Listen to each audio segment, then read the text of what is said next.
All right, welcome to Dual Redundancy, the only podcast Turned web show. turned ICTV show Turned blog. turned Bueller, Bueller, Bueller, where you can hear all the latest on Ferris Bueller's Day Off, the 30th anniversary by two sausage kings of Chicago.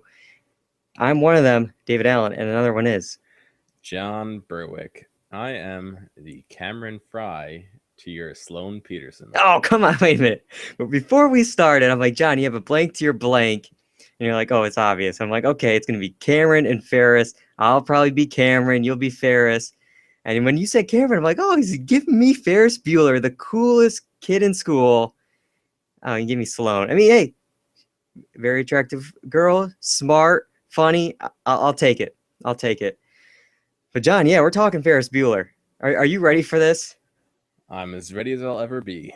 All right. For those who are new to everything here, this is Dual Redundancy. Normally we talk about television and entertainment news. This week we're taking a week off. It's kind of been a yearly tradition at this point where we take an 80s movie. You know, we did 1984's Ghostbusters. We did 1985's Back to the Future. Now we're doing Ferris Bueller's Day Off for the 30th anniversary of the film. Now these podcasts can get a little long, so buckle up now. You're in it for the long haul. We always eclipse the length of the movie, so we're probably going to be close to 2 hours for this because we go scene by scene, pulling apart this movie. Now, if you're already listening on iTunes, you're like, it could sound better. Go over to our YouTube channel. Not only will you hear it better, but you can actually see us sweat it out in our apartments on a Friday night. Nothing's cooler than this. And you can hear it all there. Oh man, I'm ready. I think I'm ready, John. So let's talk about this film, broad strokes first. Now, do you have any connection to the film? Obviously, you're a huge Ghostbusters fan. I'm a huge Back to the Future fan. Those films were very, very special to us. Do you have a connection to this film? Oh boy. Well, I think the first time I saw it was actually in high school, and I remember not liking it very much. Yeah, it's a pretty good movie now that I've seen it again and I'm older, but the first couple times I saw it, I just wasn't into it. Yeah, I mean, I don't know for me if I have like a memory of like when's the first time I saw it. I feel like I've probably seen clips here and there. It's one of those things that I feel like everyone of a certain age knows certain lines, Bueller, certain moments, the parade dancing. It's all that stuff in the back of your head. I don't know when my first experience with the film was. I definitely remember in the last few years really watching it with friends. We have our own breakfast club kind of events where we will watch. Turns out a lot of John Hughes movies. We eat breakfast on a Saturday, and this was one of the films. But yeah, I mean, I don't have a special connection to it. I just know that, I enjoyed it. It was fun. Now, are you more of you said you were Cameron in the beginning. All that aside, are you more of a Cameron or a Ferris? Which one are you, John? I don't know if I'm slick enough to be a Ferris, so I'll have to say Cameron. Yeah, I was thinking about it today too, and I'm like, I think everyone thinks that they're Ferris or wishes that they're Ferris, but we're all Camerons. Like, no one is as cool, I feel like, as Ferris is. And I'm just watching the film with Cameron, him freaking out in his car. Should he go? Should he not go? His overthinking things, his worriness. That's me. Like, I gotta be honest, that's me. Mm-hmm. I'm always the third wheel at all these events. Maybe Kyle is the Ferris Bueller, and I'm always the Cameron in those situations when I hang out with him and his girlfriend. But yeah, I mean, I'm hoping maybe by the end of this, I mean, nothing's cooler than a Friday night spending 2 hours talking about a 30-year-old movie. Maybe by the end we'll turn into Ferris. Who knows? We'll see. We'll see. Now, so let's go. We're going to first start off with some basic facts about the film. Now, it was released June 11th, 1986. That's about, 30 years ago. I mean, last week was the anniversary of the film. It opened second, actually, that weekend to Back to School. Kind of fitting. A film called Back to School, and then a film about skipping school. They open up on the same weekend in June. Now, overall, and it ended up making about $70 million, which seems kind of low. I mean, it was domestic. I couldn't find any numbers overseas. Maybe it was just only a domestic film, but it still made the top 10 for 1986. It was 10 on the list. It was just 1 million shy of the ninth place, which was Ruthless People. So maybe after this podcast, we can do a 30th anniversary of Ruthless People. I know nothing about it except that Danny DeVito, I believe, is what was in it. So other films on the list: Top Gun, Platoon, Karate Kid Part 2. I mean, all these films, I mean, it would have been fun to talk about, but I think we have more at Ferris Bueller here. Now, John Hughes, he wrote this screenplay in less than a week. Supposedly, I heard that like when he was writing it, he was just in this like concentration like trance. He just was focused in on this movie. And then I was like, wait a minute, he's in a trance, getting a lot done in a short amount of time. It's 1980s. I mean, I don't want to put anything on John Hughes here. I don't want to be liable or anything like that. That's all I'm going to say. Those three things together. Who knows? It was the 80s. That's the excuse for everything. It was shot on about just under $6 million, $5.8 million was the budget. Pretty small. This was actually one of his bigger films. I mean, films before this, if you think about it, Breakfast Club. I mean, they're these films that are, almost bottle episodes of a TV show. They're stuck in this, in this room. And when he wanted to do this film, he wanted to really explore Chicago, and it was his first time really outside to do any filming. He wanted to not just capture Chicago, not like the architecture and landscape, but also the spirit. Now, John, have you visited Chicago? Did this capture, you think, the spirit of Chicago? I have not ever been to Chicago. I can only assume that it does, but if you asked me if it was in New York, Chicago by a still frame, I don't know if I can tell you. Yeah, I mean, some of the city stuff, but yeah, like you definitely see like throughout the day, they're very tourist in their own town. It's like if you did a David Allen's Day Off and it's me in New York, I probably wouldn't go to Times Square or like the classic New York things everyone sees in like movies. I'm not going to those places because believe me, I don't need to go to Times Square for any circumstance. But I mean, they go to the Sears Tower, the Wrigley Field, all these classic Chicago landmarks. And yeah, I definitely had that feeling. The only time I've ever been to Chicago was only for a few hours. Kyle and I were doing a road trip to Los Angeles for school, and that was our first stop. We somehow made it from central New York to Chicago in one day. We get there. One thing on our list was Chicago deep dish pizza. We got that, went to bed, and we left the next day. That was it. So, yeah, that's all I know about Chicago. No deep dish pizza in this film. A little surprised by that, but yeah. Now let's talk about casting. Matthew Broderick was always in mind for the title role of Ferris Bueller. When they were writing it, it was always him. That's who they had in mind. But they had, of course, consider other people. And I got the list of people here that they also considered. We got Jim Carrey, John Cusack, Tom Cruise, and Michael J. Fox. What do you think about those four? Could any of them do it as good or even better as Matthew Broderick? What do you think? Michael J. Fox may have been able to put his own spin on it. I think his own Spin City on it. Yeah, what I did there. Okay. I think Jim Carrey would have been completely different. I don't think it would have gone over well.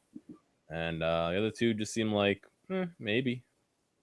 Yeah, I mean the other two definitely maybe. Tom Cruise, especially in the earlier days, before he kind of this action star. I could see it. Jim Carrey. I mean, this was going to be before, Ace Ventura and all those movies. So, it's definitely before his dramatic work in Truman Show, Eternal Sunshine. So yeah, this would I think been too broad for him.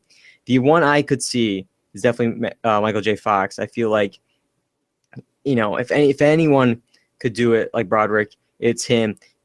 When they were casting, they needed this charm because, in a way, in the wrong actor doing this role, it could come off as a sleaze, as this con man kind of character. But Matthew Broderick had the charm, and I think the only one close to that is Michael J. Fox. It'd been really weird to see them switched, because I mean this came out just a year after Back to the Future, and I'm sure it would have been a huge movie, Michael J. Fox at the helm.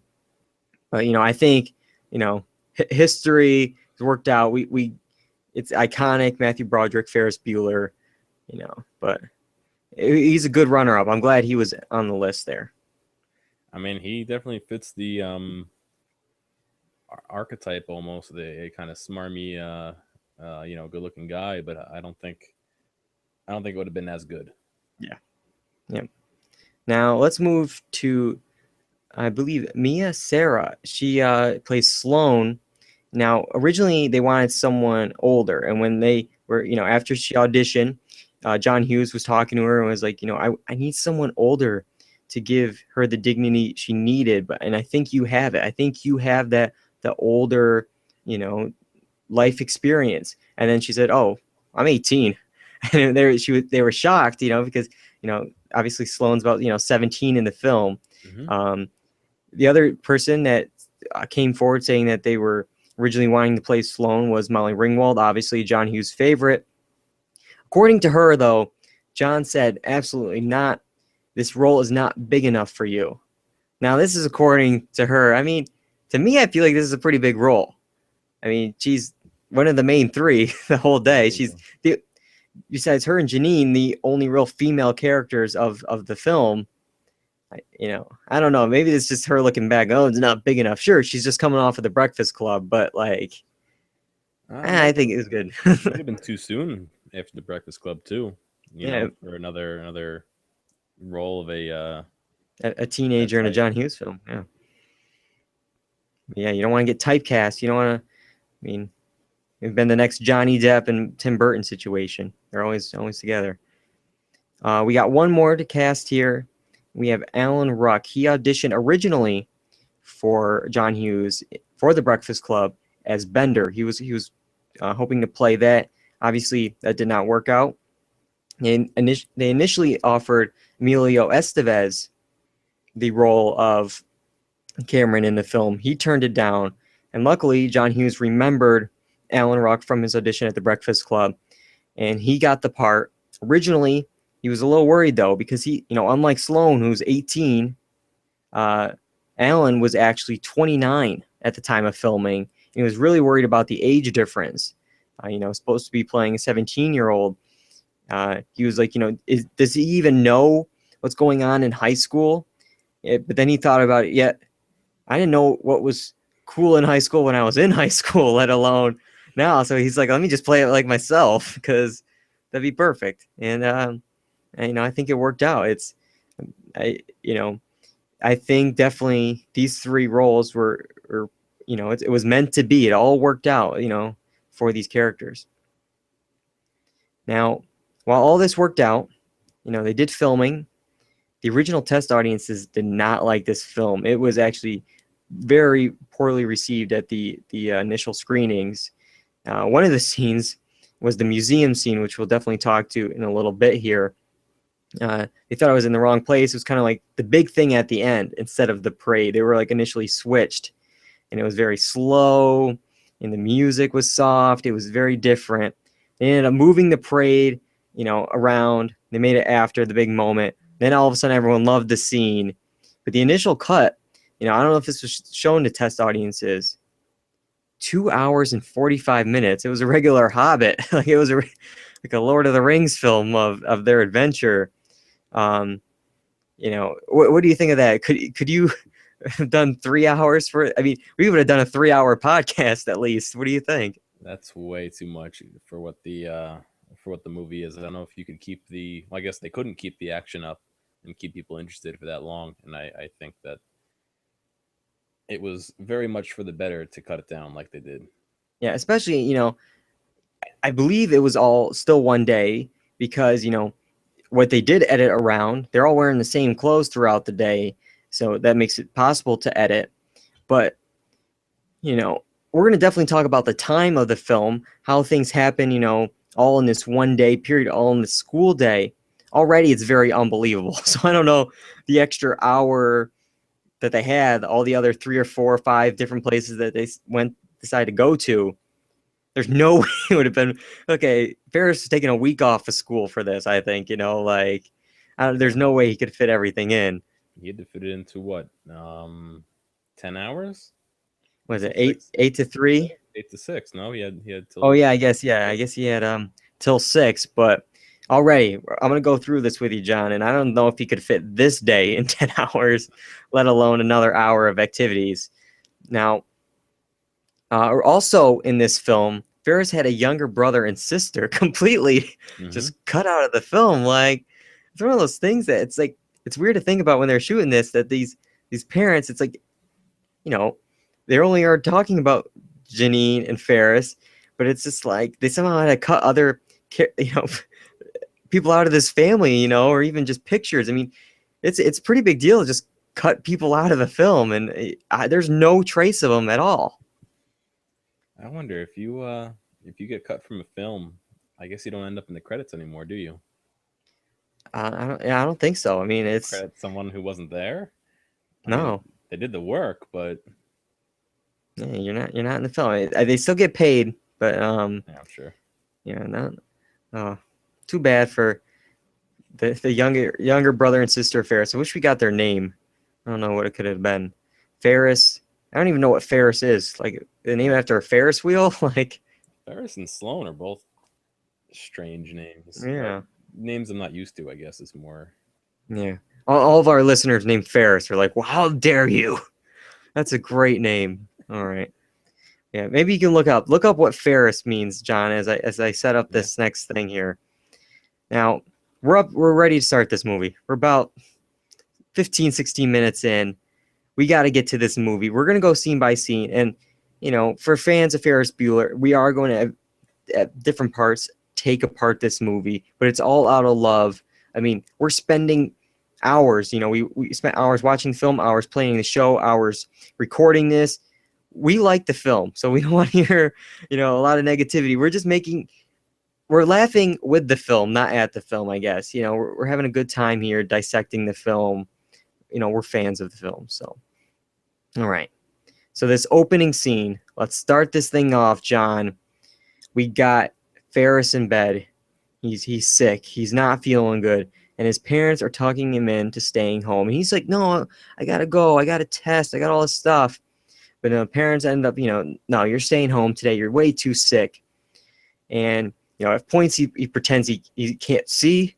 You know, he's losing his vision. He's mumbling words. I don't know. This might be, I think, too far, you know, because it's like, wait, if you can't see, you're mumbling words. You know, he mentions how, you know, you want to do the clammy hands because you don't want to fake a fever because that's instant doctor's office. But not being able to see, you know, mumbling words, this could be even worse than the doctor's office. You might be going to the ER. So you better watch it, Ferris. But either way, they bought it. And we get the first fourth wall break of the film. You know, he says it's the worst performance in my career, and they never doubted it. It's like, well, I did, because I What do was agree. it? I didn't think that was that good of a performance. Do you? No, it was terrible. I mean, Way overacting. he was Way like overacting.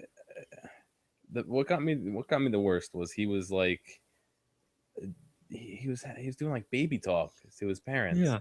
Like when you're sick, you're not gonna be, I don't think you're gonna be going like, oh yeah, that's I love you, mommy, yeah, puppy. yeah. Like what? No, that's But not. no, yeah, I didn't buy it. No, not Matthew Broderick, but Ferris Bueller pretending to be sick. I didn't get that. Now, what did you think of? I mean, we get these fourth wall breaks throughout the film, kind of like the Frank Underwood situation. We got the lines on the screen as well, you know, explaining the step-by-step process of how to fake a sickness. Do you like this? How kind of that's how the story is being told. We get direct contact with Ferris the entire film.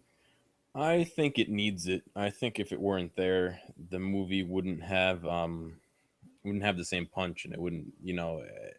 I think the fact that he's breaking these fourth walls and he knows is part of who he is and is part of the film. Yeah, definitely. I mean, he's I would think it'd be like weird because if we're watching it without these, it almost kind of be that con artist kind of feel. But with this, it's like he's explaining it to us. He's explaining the process. Like we're almost in on the plan, and we're kind of spending this day with Ferris. So we feel like, you know, an honorary fourth member of this group. how, you know, he's talking directly to us like we're actually there. And I think that really adds to the film, that we are like experiencing it, you know, as a group together. Yeah, we're invested in him, and we want him to succeed because he's letting us in.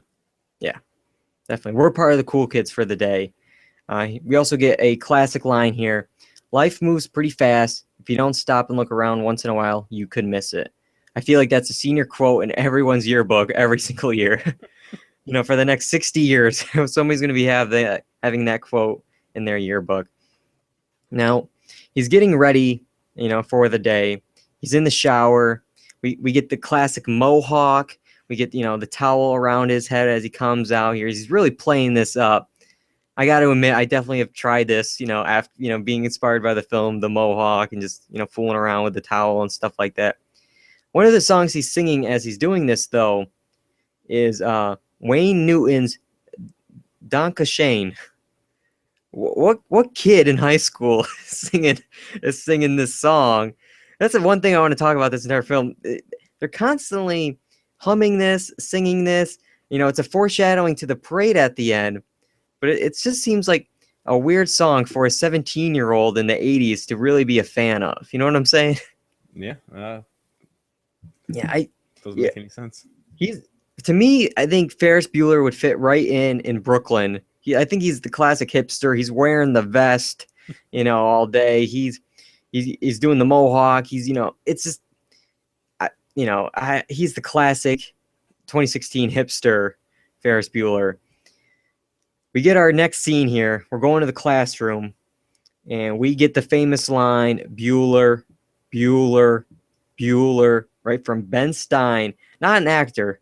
There's a long story with this here. Ben Stein, I guess, is really 6 degrees of separation. He knew President Nixon. That somehow got introduced to someone at the New York Times. That person introduced him to an executive at Warner Brothers, who introduced him to someone in the casting department, and then introduced him to John Hughes. And, you know, he was just going to do this kind of on the side kind of thing. He was going to be off camera for this, just saying these lines. But people started laughing so hard that they added more into the film. You know, they added him doing a lecture, and they just told him to ad-lib about something, you know. And it was some kind of, you know, some economic policy. And he's going on, and it really is really well done. You know, it's perfect. It's so dry. It's so boring. And he says afterwards, everyone applauded. And this is what I find weird. He says he thought it was because they learned something about economics. You're like, wait a minute. Like, after anything in school, did you ever applaud your teachers? Like, oh, Revolutionary War. Perfect. It's like, no, like, why would he think that they're applauding over some lesson that they just, you know, got? But no, they were applauding his performance. They thought it was really well done, you know, congratulating him. Now already news is spreading about Bueller's sickness, and this is one of the biggest kind of questions of the film too, is how word is spreading so quick.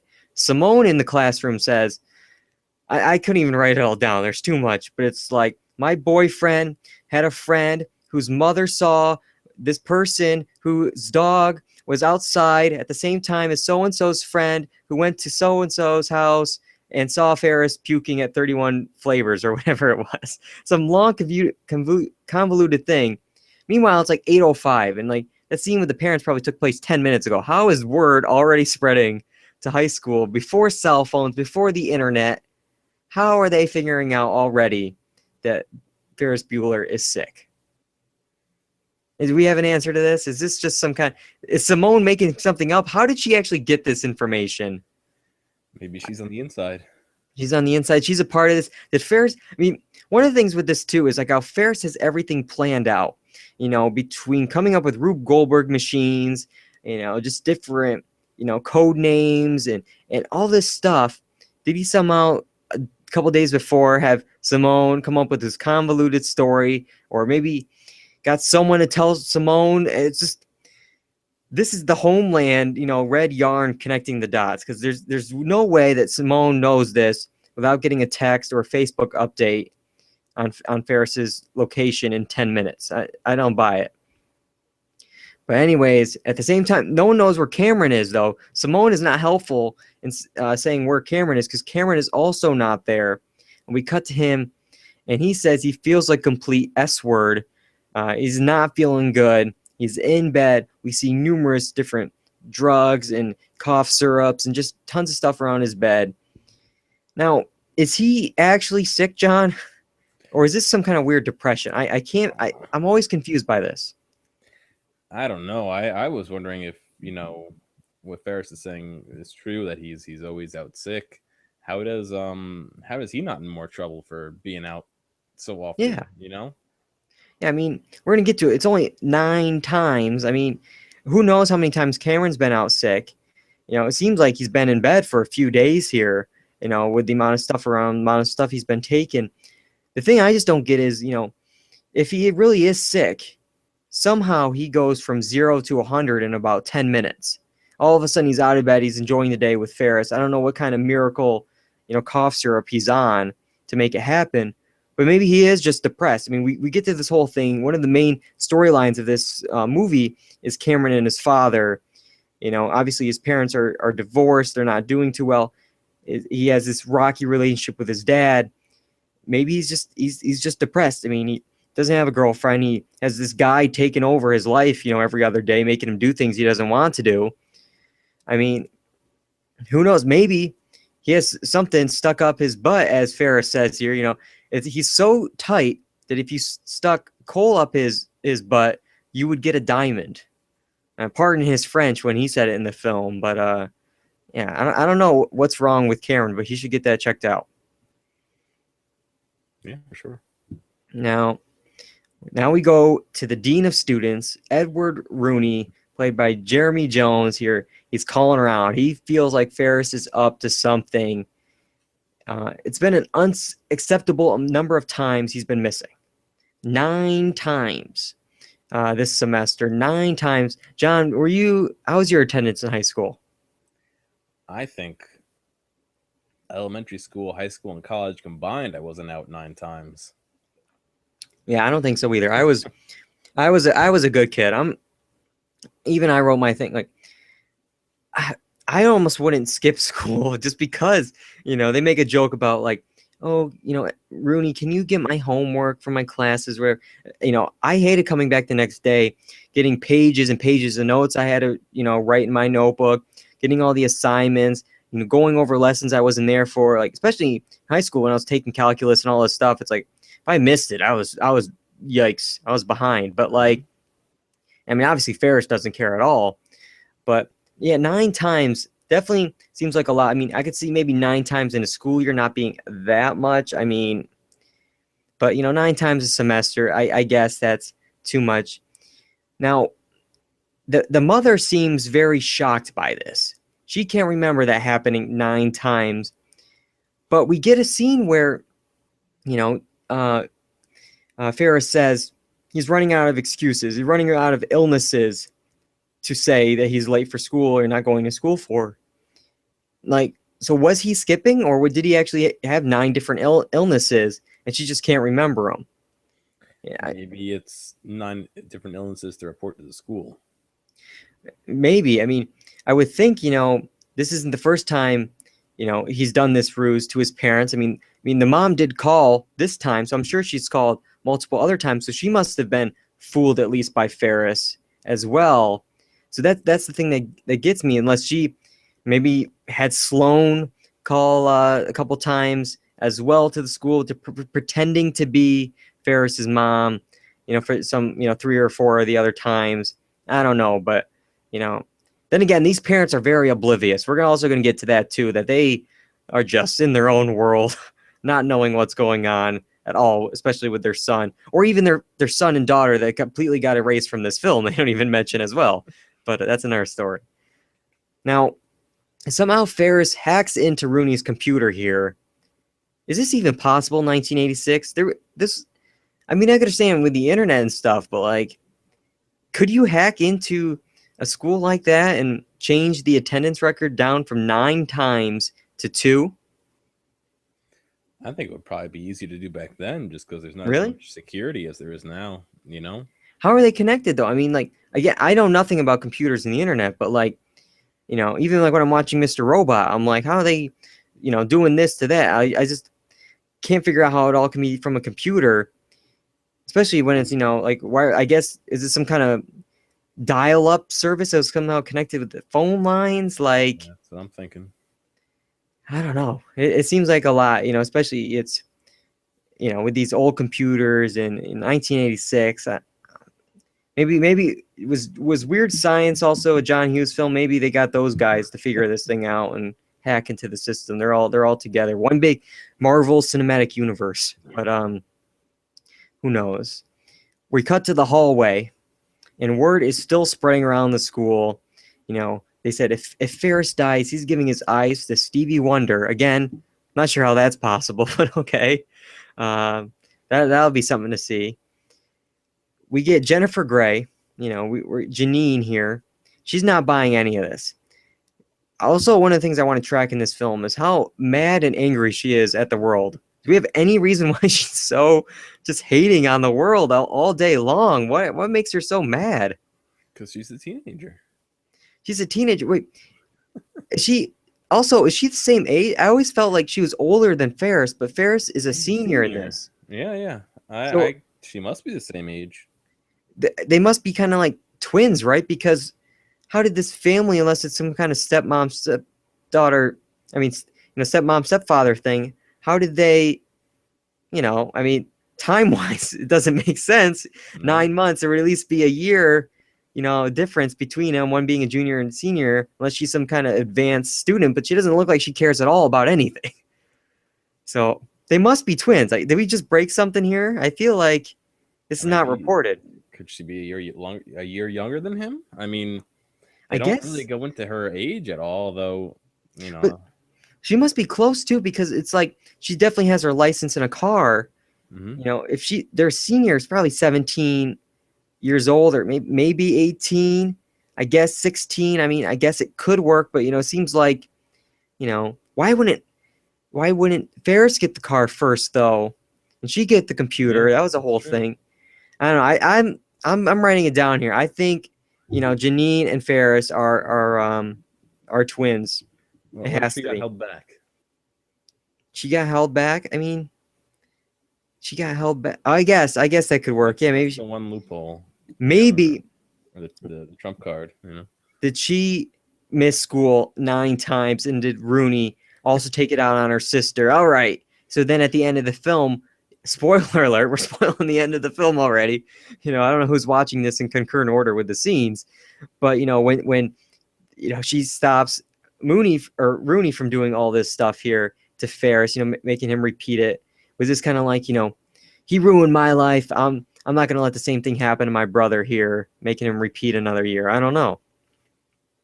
But anyways, one thing we got to talk about with Jennifer Grey that I read, Jennifer Grey and Matthew Broderick were actually engaged to be married in 1986.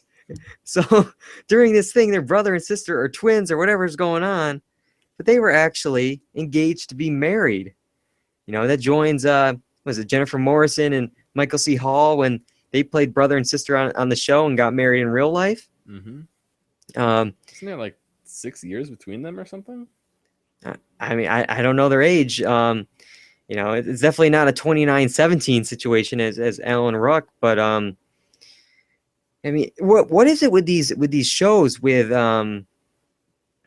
it's just all these siblings always get together.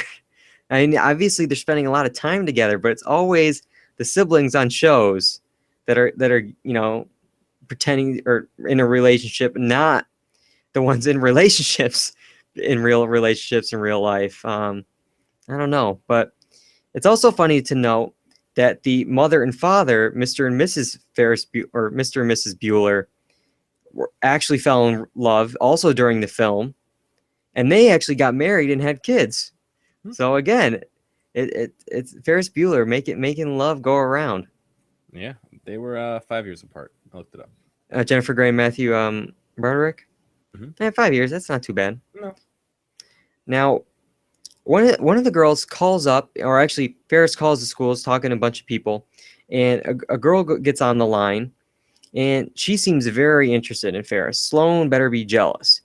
But the thing Ferris does is he starts playing very disgusting like sounds on a keyboard, like puking, farting, just doing all this stuff.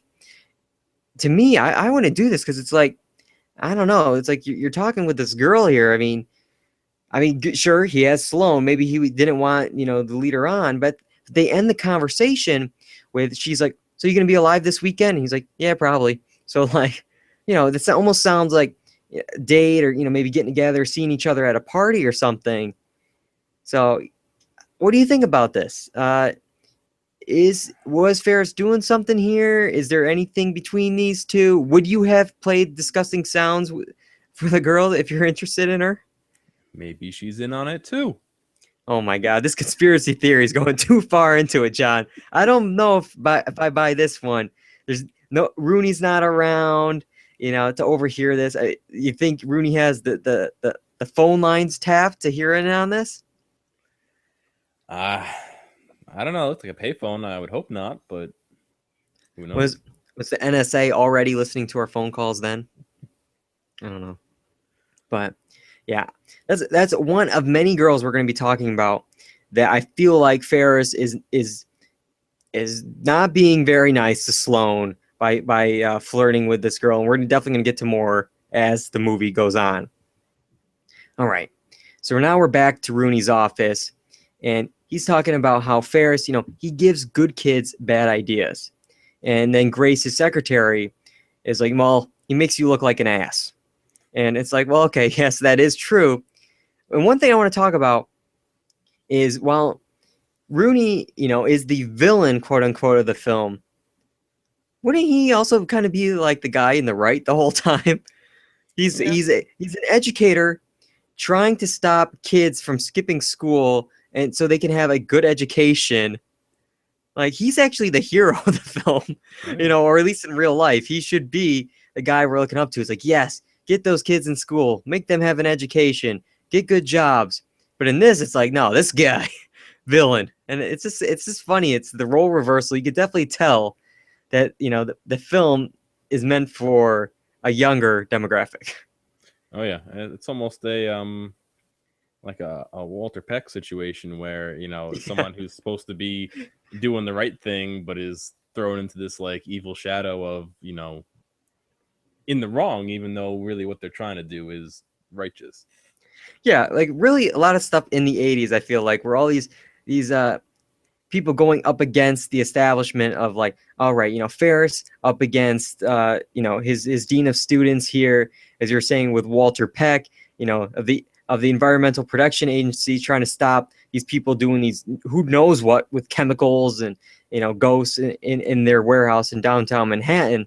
And even in this film as well, with we get to the restaurant with all that guy wanted to do was make sure this riffraff from the streets didn't go and take the reservation of the Sausage King of Chicago. He was trying to keep the restaurant in order, and these kids are disrupting it. And it's really all the villains in these films are just on the opposite side of how it should be. But all right, now Ferris is still calling Cameron. He's trying to get Cameron to come and pick him up. He doesn't have a car. He has his computer. And on his computer, we see the talents of Ferris the entire film. This guy can do no wrong. He's a computer hacker. He makes a Rube Goldberg machine in his house. Somehow he's drawing this perfect like nude drawing in like Microsoft Paint. Have you ever done anything that good in any paint program? Because for me, I can do the squiggles, and that's about it. He has this perfect shading of how I don't buy it. I mess up the squiggles, so yeah. I don't know. There's one too many. He's too good at everything here. One thing he's not good at, which I like this, is he starts playing the clarinet, not doing that well, and then all of a sudden he just turns to the camera. I never had one lesson either. It's like, yeah. I just love that line because it's pretty obvious. You have not had one lesson on the clarinet or whatever it was. Yep. So Now, he has a 15-minute bet with Cameron. You better get here or we are no longer friends. Cameron's waiting in the car. Should he go? Should he go? Should he go? Debating it. And we're going back to the classroom. It's time, Sloane's in class. We have this teacher who's boring in the wrong way. They should have had just more Ben Stein. This guy was not really memorable at all. I don't even know what he was teaching or doing. Psychology. Yeah, it was boring. I don't like it. But we pretty much are using the survivors Johnny Fairplay dead grandma lie to get her out of class. One thing I've always wondered, she must have been in on this. I mean, there's this point where I couldn't tell with her acting when she was starting to cry. Was there any point that she think this was real? Or, I mean, did she know the night before, hey, I'm calling you, your grandma is going to die. Again, was this all planned out? She was getting her bags and putting on her coat when the nurse came in the room. So I think she was in on it. I can't imagine that she was not, Yeah, well, I don't know how. So this has been 9 times. How many other people have died in Sloan? You only have 4 grandparents. I mean, what accounts for the other 5 times? I'm sure every time Ferris has been out, Sloan has been with him. So I don't know. Who else has been dying in this family? What's been the other excuses? But we have George Peterson calling, and before they have time to call to figure out if Sloan is really in on this or what's going on, they're going to look up his phone number. But George Peterson calls him, something that would not work today at all because it would be caller ID and it'd be clear that it'd be like, oh, it's coming from Cameron's house or Ferris's house. No way that this would take place. But George Peterson is calling, and Bruni's like, okay, this is Ferris. Nice try. So he's really playing up. You know what? Produce a corpse. Let me see that. Bring him in. Then I'll bring Sloan out. And Grace is laughing. Everyone's having a good time with this. And then Ferris Bueller calls. And the great thing about this scene is the entire time we don't see Cameron doing this voice. So, probably the first time you've seen this film is like you're confused as well. It's like, wait, who's calling? Wait, Ferris is calling. Who's this person calling? And then we see it's Cameron. Do you like this scene? What do you think of Cameron's George Peterson voice? I thought it was a good voice. I think he pulled something that didn't sound like him, I guess. Yeah, I mean, I was always impressed with this voice. I think it's really well done. I found out it's actually an impression of a director that both Matthew Broderick and Alan Ruck once shared together. It was like an inside joke between them that made the film. But it's just really well done. It sounds very distinctive. I think it's really well done. Now, someone doing an impression that's not really well done, as Ed is trying to find the papers here of where Sloan is and what's going on, which is again weird because this scene is after the nurse pulls out Sloan in class. So I don't know. Wait a minute, like who pulled? I mean, the nurse just pulled him out to begin with. Like I don't know what the time frame on this, because this is after. They're like, we got to get Sloan. Where is she? What class is she in? But she's already in the nurse's office with this news. So did they just call the nurse directly? I don't know. But anyways, Grace is doing an impression of Rooney. She's just like moaning. She's not doing that good of a job. Cameron's on the phone, and each cover he's saying, though, is starting to make it look worse for Ferris. It's just at one thing after another. Okay, just have her out there. Or no, wait, you be out there. And everything, it's like, it's making it worse and worse. And after all this, Cameron's like, I'm leaving. You're being way too rude to me. I came and picked you up. No, this is not happening. But then they make up. Then they're friends again. And then Ferris has the balls to ask Cameron for a favor. Even though Ferris was in the wrong the whole time and somehow got Cameron to stay, he's like, nope, I'm going to push over. What do you want, Ferris? And it's the car. His father's car. And we get the classic, oh, yeah. Boom, boom. We get the classic 80s song that's in every 80s film.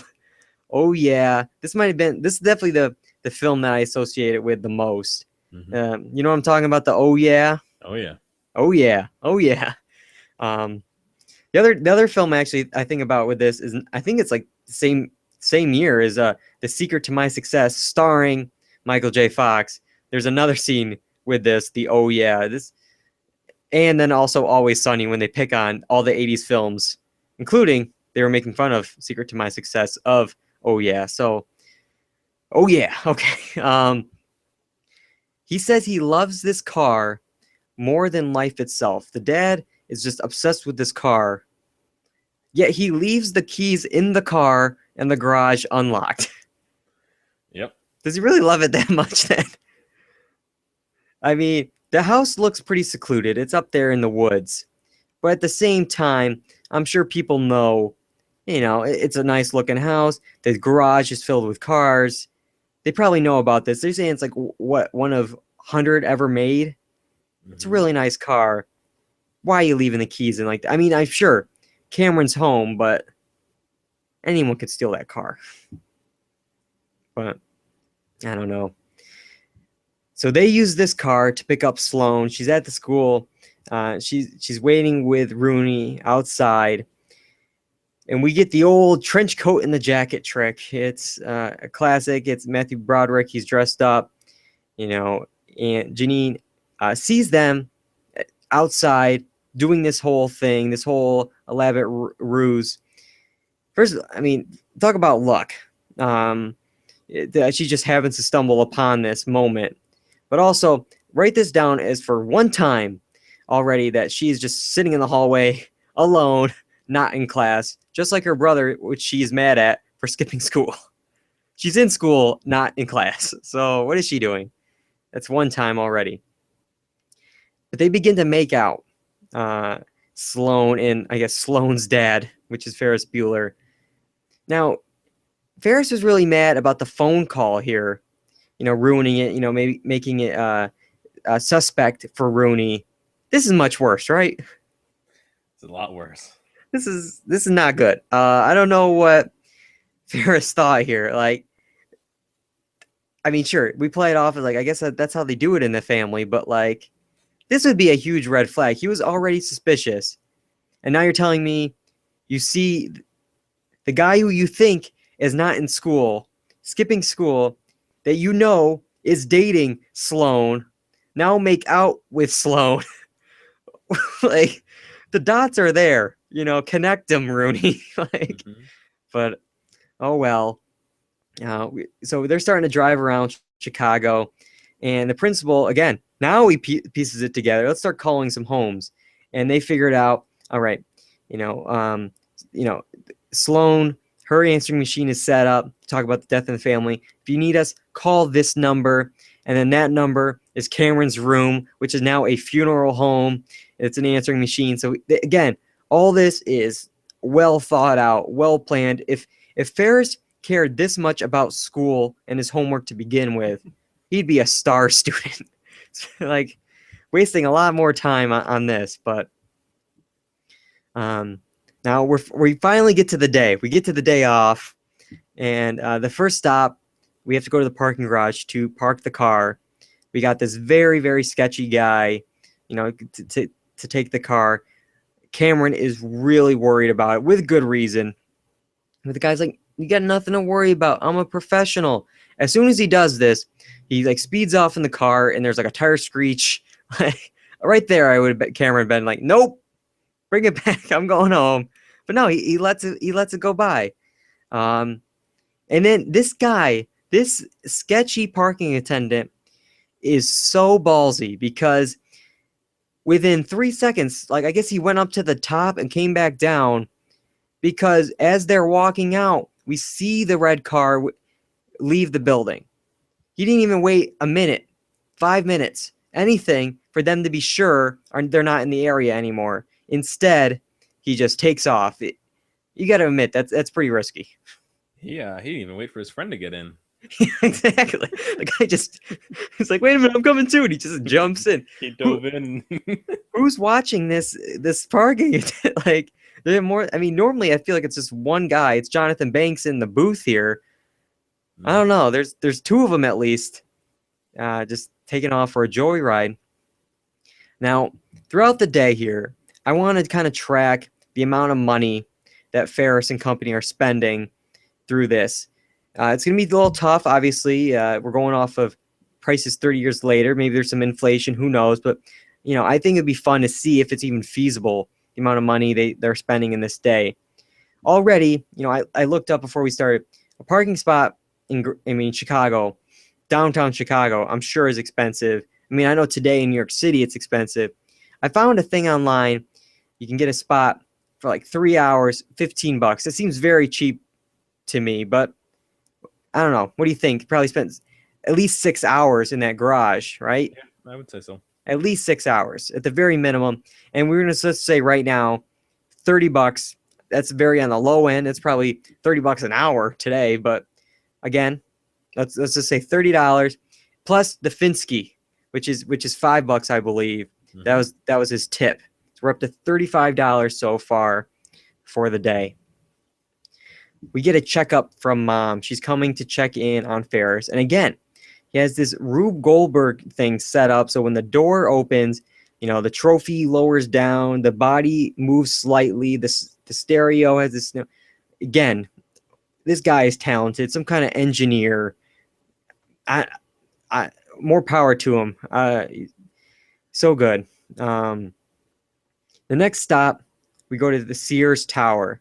And we're going to the observation deck. Again, kind of seems like a touristy thing to do. Pretty cool view, but again, it's like, you've been to the top of the rock here in New York. It's like, okay, let's do it again. And they're leaning over the glass. They're trying to, see from below. It's interesting now because now if you go, you can actually stand on it, and it looks like you're standing, above the street. You don't even have to put your head on the glass. You're standing over it. Maybe that was an addition to that. Would you do anything like this, John? Like, just, I know it's like you're standing, but still, like, are you scared of heights like this? I mean, I'm wary of them, but I think I would, for a moment or two, go out on a ledge like that. I probably would, but I would be pretty scared. I used to not be scared of things, but now it's like, I don't know, just little things like that still freak me out. Knowing my luck, that'd be the one time where something happens. But all right, so yeah, let's track some money again. I looked up tickets actually to the Sears Tower observation deck. Low end, $22 a ticket. So that's 3 of them. That's $66. We're adding that to the list. All right. So now we go. Where are they? They're at like some stock market. Like they're watching the stock market. I mean, I think Cameron said his dad might be down on that floor. But is that? Can you do that? Just go and to some observation deck and watch them do that? I don't. I guess back then you could. I guess, yeah, probably not anymore. But it just seems like a weird thing, and especially a weird thing to go to. Like maybe they're just in the neighborhood and they needed instead of going to Starbucks, it's like, all right, let's come up with our plan here. But it just seems like day off. Let's go to this. It's like, okay. Anyways, Ferris is talking about marriage, and Cameron just is making these bored, popping sounds with his mouth. Again, I feel bad for Cameron this whole film. He's definitely the third wheel for the day. It's just, his friend, he hates this guy who's just using him for his car. He's yelling at him. Now I got to spend the day with him and his girlfriend, just tagging along. It's just, poor Cameron. That's all I got to say. But, all right. So now we're going to lunch. We're going to some fancy restaurant in Chicago. Would you go to a fancy restaurant like this on your day off? Go in and eat pancreas or whatever they were eating? No, I would probably get something quick so I could get to some other place, Yeah. For me, I like good food and going to a fancy restaurant, but I don't know. If it's my day off, let's just go to Taco Bell, or something, something good and easy and quick. It's like, I don't know, pancreas. Go to an Italian restaurant, get spaghetti, but don't go and get pancreas. I don't know. doesn't seem that exciting to me. But the only way he got into this place is he looks on the sheet for reservations and he sees Abe Froman, who turns out, he says his name, and then the snooty or snotty hostess says, "Oh, so you're the Sausage King of Chicago?" Something that would not take place now, because you type in type it in on your phone, Wikipedia would show up and be like, "That's not you." So again, a little inconsistency there, if made in 2016. But they do this whole phone trick, and Sloan, the guy's like, "Okay, can you describe Abe for me?" And Sloan's on the other line, and all she does is describe his outfit. Oh, he's wearing a white shirt, leather jacket. He's very handsome. Is this helpful at all? And also, does it make sense? Because first of all, where is she calling from? She must be calling from like an office or something, right? So did she like somehow must have seen him that day and know what he's wearing that like in that detail? I don't know if I can't even remember what I wore, let alone someone else wore, today or the next day. Like, it just seems very strange to me. Like, wouldn't you just say, "Oh, he's short black hair, about 5'6", or something like that, something that's very specific, like for every day." Now, when you describe someone, I'm not going to say to you, John, "Oh, John's wearing a green shirt with an earring," or something like that. Like, you know what I'm saying? Those things change every day. There's no reason to use them as descriptors for someone. Yeah, so I find that terrible work done by Sloan here to try to fool the waiter. But anyways, it worked. And for this, we can't really track this. For the meal, I'm pretty sure it was comped. I'm going to say it's free. It was probably the waiter felt bad for making a scene with the Sausage King of Chicago, so they said, "Okay, meal's on us today." So I think it's interesting that he knows enough that Abe is the Sausage King, but not what he looks like. Exactly. No mention of it on the ledger for the reservations. So how does he know? How does he know if he's the Sausage King if he's never met him? I mean, is he just these people, or maybe he must have come in other times, or like to know that. I mean, again, it's like such an odd fact. I mean, even like where I live, Chobani is it was created, and if you said like if I was at a local restaurant, because again I live in a very well I used to live in a very small town. If you said the CEO of Chobani's here, I'd be like, "Wait, what? Like who? Like which one?" Like I wouldn't be able to tell. And it's like, again, I don't know how you would be able to pick out without a phone and the internet who anyone is, without a Facebook page. But the other thing I want to talk about with Abe is, where did he go? Because he had reservations that day. Did he just skip his reservation? Like, obviously he doesn't come in, because if he came in at noon like his reservation was, the waiter would be like, "Hey, you kids, get out of here." And they didn't get kicked out. They stayed there. They had a meal. They had a good time. They were taking their time. They're really pushing their luck. Do we know what happened to Abe? Did he just not show up? no clue? No clue. I mean, maybe he's taking his own day off. That's the spin-off film, Abe Foreman's Day Off, and he was just skipping work that day, not making sausages, and just Driving around the Oscar Mayer weenie car. Maybe. Now we get another scene with Janine. She's in the hallway again. There's another hallway, all alone, number 2, not in class. And she goes and visits the principal's office, and you can tell Grace doesn't like her. And I don't blame her, because the whole film, again, she's angry with everyone for no reason. She's mean to everyone. And for some reason, though, Grace knows exactly where she should be. Yet, a scene ago, didn't know at all where Sloan was or where the files were for that. Yet somehow knows Grace's schedule down to a T. I don't know if I buy that, but I don't know. We go back to the restaurant, and we're in the bathroom with Ferris. He's another fourth wall break. He's talking to us, and then as he leaves, we see that the father is also there for lunch, And this gets to be a weird scene because we see them behind the father as he's wishing some other, clients or something, away.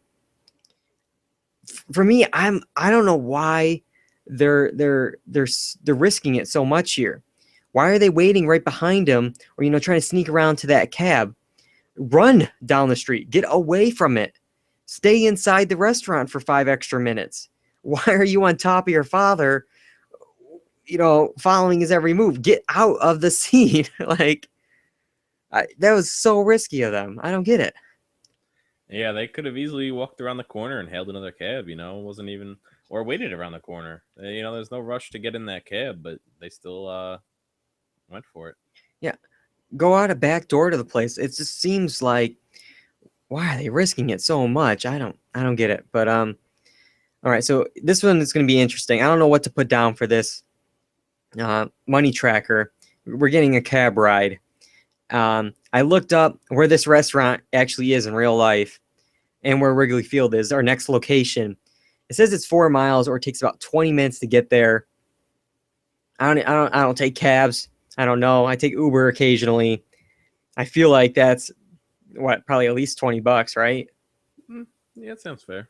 $20. All right, let's write it down for that. I feel like on all these it's the low end, so we'll still be, it'll probably add up to something bigger in real life, but we'll see. All right, so now we get Detective Rooney. He's out on the case. He's skipping school himself today to try to find Ferris. He's kind of taking his own day off. And he goes to a pizzeria to find Ferris. He's looking around. It's pretty crowded. And he thinks he found him. He goes up to him. He's at an arcade playing games. And it looks like it's going to be game over for him. And he says, "The game is up. Your ass is mine." And then Ferris, quote unquote, turns around. And it's not Ferris. It's a girl with just short hair. Spits in his face. Did not work out. It's one of many wrong things for Rooney today. We then go up to the main counter. We see the Cubs are playing on TV, and Rooney just misses him. We see Ferris catch a fly ball. Kind of a fun line here. I don't know if I really understand it, but they ask, "What's the score?" And they're like, "It's 0-0." And then Rooney's like, "Who's winning?" And then the guy's like, "The Bears." Is that just a joke that the Cubs always lose? That even at 0-0, even though the Cubs are Bears, right? I don't know. I don't know much about baseball, so I don't know. I feel like he was just looking for an answer because he was thinking the other guy's stupid, so we'll just give him an answer to get rid of him. Maybe. I don't know if there's just another team named the Bears and they're saying, oh, because Cubs are, I feel like, Bears. So I don't know. Sports fans out there listening at 10:30 on a Friday night, let us know. Okay, moving on. We're at Wrigley Field. Let's talk more sports here. And now many people use this scene to try to figure out what day the film actually takes place, what day Ferris takes off from school. They're guessing based on the play, the day, the scores. Again, sports, I don't understand it. But they're thinking June 5th, 1985 was the day. But now, other things come into question, like, well, they filmed the scene in the fall. It's actually a fall game that they're at. And the parade we get to is Von Steuben's parade, which takes place in autumn as well. But then again, it's clear in the beginning that Ferris is skipping in the last month of school, which would be June of his senior year. So it's definitely June. So I'm leaning towards June 5th. It came out, I think June 7th. So it's very, that's my date for the film. Now, what do we think? So for tickets, we got tracking some money here. I looked up some prices. 3 tickets, for a day game during the week. I looked up for the Mets on a Wednesday, during the day. The very lowest is about $22. I looked up for the Cubs. The cheapest I found for a Wednesday was $50, and there was pretty nice seats too. What do you think? Should we say split the difference? Was maybe say like just say 30 to make it easy? Okay, or maybe 40. I don't know. I'm gonna say let's say 40, just because I feel like they're pretty good. They were pretty good seats. So was that like 120? and then they got snacks too. They're eating something. I'll just say like $10 a person, maybe $30 they spent in snacks, with a drink and a hot dog and peanuts or whatever they had. I'll say 30. All right. We now see gym class, what Ferris would be doing at this time. And they're doing laps with the coach following around in a golf cart. For me, a lot of these movies, I don't think ever capture high school like the way at least I remembered. Did this ever happen to you, John? Were you being chased around doing laps by your coach in a golf cart? No, we had a track field. They stood at the start line and yelled at us while we ran around the track. Yeah, I don't even remember like doing much running. I feel like we did like a warm up, run down to this end of the field and run back, and that's your warm up. Then we played kickball or whatever for the rest of gym class. I don't remember just running for 80 minutes straight, but all these things with like gym, it's like, oh, every show has a thing with like showers and things. Like I don't think I ever took a shower ever in any of those gym classes. They never made us do that. I don't know if it's just a different world now or what, but movies versus real life, it just never clicked. Yeah, I don't know. I'm not sure. All right, so we're back to Ferris's house, and Detective Rooney is still on the case.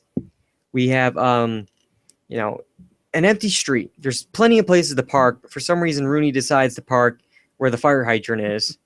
And throughout the day, it looks like he gets like 15 tickets. Like there's so many tickets on his car within, a few hours. So much so that he gets towed. Again, very unbelievable that like I feel like you get one ticket a day. I don't know, like I don't know. The fire hydrant, they take that pretty seriously. yeah. Yeah, oh yeah. I mean, again, also his car was so small, and the hydrant. I mean, there was so many other places to park. I don't know. I think he could have parked in the driveway. Yeah. I mean, I don't get why he just didn't go to any other spot on the street. But I can't explain Rooney. Anyways, he goes to the doorbell, and it's another setup. How much time did Ferris Bueller spend on this? Like, we see him setting this thing up in the beginning, the Rube Goldberg, but now he also has a voice recording thing that's hooked up to the doorbell. Like, what is going on? Like, yeah, he rigged up a tape and some switches and some relays to actually play a pre-recorded message, which he planned it out so well that it's timed up with the responses that he thinks Rooney's going to say. It's between this, the Rube Goldberg machine, it's just, this he's perfect. Ferris Bueller is just perfect. He's had 8 other times to practice. I guess you're right. It'd be very interesting to see like the first time, like how he did all this stuff. If he even, like how did it work? Did he pull it off? Like, I think a prequel could be in order here. But let's not give Hollywood any ideas. It's the last thing we want is it's another thing here. But anyways, he's sneaking around the house now. He realizes something's up. And it's almost a bit of Home Alone action. We get the mud on his feet, the hose turned on. He sees the dog in this giant doggy door. The dog attacks him. A little Scooby-Doo where he runs this way, he runs that way, he runs this way, like just in front of where the camera is. Again, doesn't make much sense, but oh well. We get a quick cutaway of the car with those guys driving, really just ruining the shocks of the car, just flying in the air with a Star Wars theme going on. It's a huge, cool shot. I'm sure it cost the entire budget of the film. Star Wars is not cheap, especially probably so soon after the first film. Now we get to the museum scene, which we talked about earlier. Used to be at the end. Now it's more in the middle here. It's the Art Institute of Chicago. I mean, ask me now, and I probably would go to a museum, just for fun, for the day. But in high school, that's probably one of the last things I would do, is go to a museum. I feel like that's what we would do on a school field trip. I'm sure he's been there plenty of times before. What do you think, John? Would you go to a museum? Even now, I don't know if I'd go to a museum to see art. I mean, like, there's a difference between like a natural science center, like Liberty Science Center, and which I kind of consider museums, and something like, you know, an art museum where, I mean, don't get me wrong, it takes a lot of skill to do a lot of those things, but when you have things that are just kind of blotches on a page, How dare you, John? I don't, yeah, How dare you? I don't take that personally as being exquisite art. I always had a joke that I would say, you know, anything could be art. You know, you take a dump in a box, Whoa. and it's art. Well, I used more profane words, but I will spare you here. But you know, and if you wanted to, you could make your case that that's exquisite fine art and have someone groveling at your feet. But I it's not for me. I think that was actually, I don't, you didn't see this, but on Louis, there was a thing where it was just what you pretty much said, minus the box on a pedestal, and it was them like picking on like, really, this is art. It was like a weird kind of museum, but yeah, none of that at the Art Institute of Chicago. At least we didn't see it. He gets Cameron though is really into a Sunday afternoon on the island of La Grande Jatte or something. I don't know. I just know it as Sunday in the park with a. You know, we zoom in, we zoom in, we zoom in, we zoom in, all the detail of the painting. It's almost like a midlife crisis he's going through at the moment with the painting. Yeah, you know, it's a nice scene. We get a little makeout action from Sloane and Ferris. Again, Cameron's just off by himself. Again, feeling bad for him, but oh well.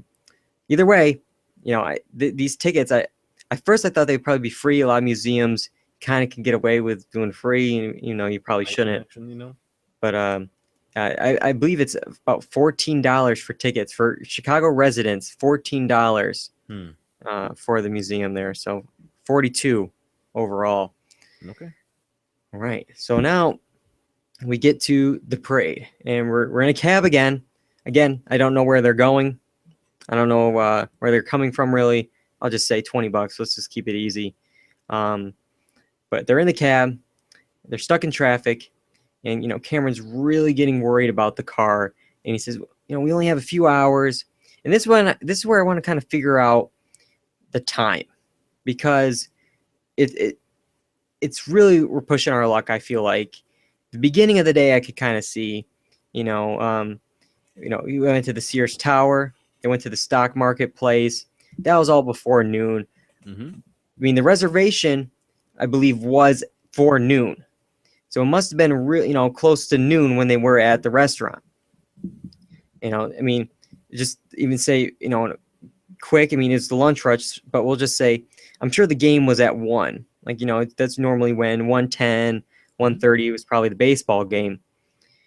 The question is, we got to figure out, do we think they stayed for the full game? Because if they stayed for the full game, we're at least pushing 4:30. Because it's about, you know, those games are at least 3 hours, I feel like. I can't see how they did. There's no way they stayed till, right? Because, Nope. You know, they're going to do this festival parade. You know, they're stuck in traffic now. I mean, because they still have to go to the museum. You know, they spend at least 30 minutes there. I mean, maybe an hour there. Who knows? Mm-hmm. But, you know, I'm guessing it's hard to tell if this is rush hour traffic, if it's 4 or 5 o'clock already, you know, because we're going to get to a thing after the parade and we see it's like 6 o'clock and they have to hurry up.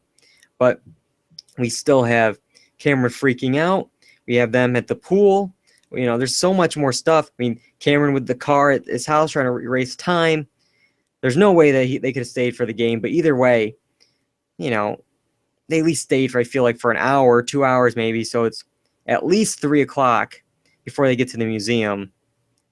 You know, spend 30 minutes there, 3:30, 4 o'clock. So we're getting 4 o'clock, I feel like, around the parade time. And I would feel like they would want to get the parade done before, you know, rush hour traffic. Terrible time for a parade. Yeah, like normally I feel like day. St. Patrick's Day parade was like at like 11 or noon. So yeah, I mean, I don't know. 4 o'clock I feel like is pushing it, especially it's going to cause massive traffic, many problems in Chicago that day. But either way, they see the dad across from in the other car. And in this quick like double take shot, we see somehow they switch positions. Sloane's now there with glasses.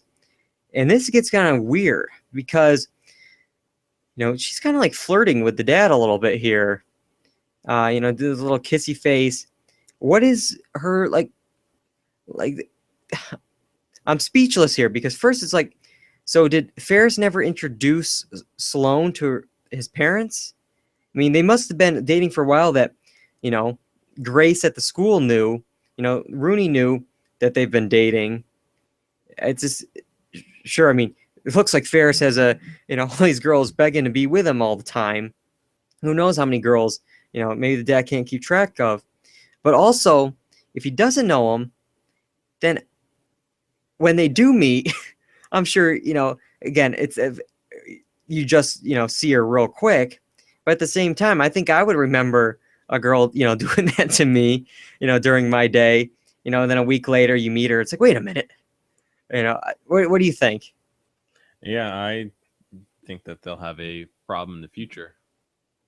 Yeah, I definitely think I wouldn't have done the kissy face, Sloane. I don't know what you were thinking there.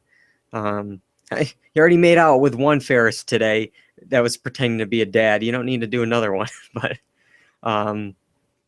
anyways, the thing that really can't, like, again, the dad is just so oblivious. He's reading a paper with a front page story that talks about how the community is rallying behind this sick youth who is Ferris Bueller.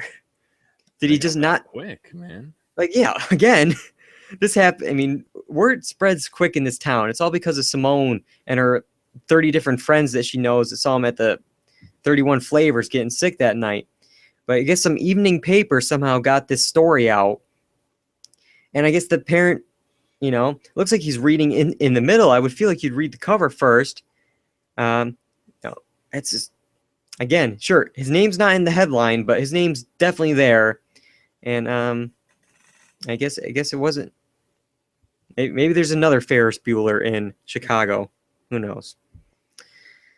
All right, we're finally at the parade.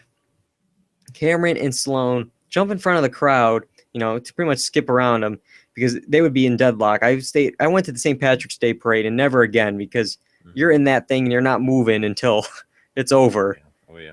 Especially now, like if you jumped in front of people to get around them, you're getting taken down. Like we're living in a world now that you're not skipping any kind of security protocol. There's no way that this is happening. The biggest security protocol of all, though, Ferris Bueller somehow gets onto a float and starts lip syncing. How? How is this even possible? That somehow he talked in to all these people. One, to stop the parade. The parade just stops right there. And then two, they let him on the parade. Three, they let him start lip syncing the song. Four, how did he know what song that they're going to lip sync? And how did it all of a sudden become that Donka Shane song that they've been humming all day? There's so many things that, like, there's no way that Ferris went this far ahead with his plan, this conspiracy thing we were talking about earlier. There's no way that this was planned out. Yeah, right. I don't believe this thing here. Especially, again, if he did somehow plan this, why did he pick that song? I know it's his favorite song for some reason, but what 17-year-old, when I was young in September of whatever thing is, it's like, really, that's your favorite go-to song, Wayne Newton? And then you follow that up with the Twist and Shout. I mean, at least that was the Beatles rendition. I mean, that was a fun song, but it just seems like the two weirdest choices for a 17-year-old to like. Oh, yeah. And then also, there's this dance number that also I don't understand. First of all, Matthew Broderick's dancing, and I guess he learned a bunch of choreography, and a lot of it was scrapped. They couldn't do it because he had a bad knee, from which a scene we'll get to later where he's running through different, neighbors' lawns and yards and stuff like that. So they had to scrap most of it. But, he's still dancing around. Meanwhile, though, the entire town has these choreographed routines somehow created. We see them going down the steps, all this, din, din, din, din, din, and they're all clapping and all this synchronized movements. Then this guy out of nowhere does like a flip. He's getting at least 20 feet of air. He must have had some trampoline back there. Again, man, this is no parade like I've ever been to. I don't know.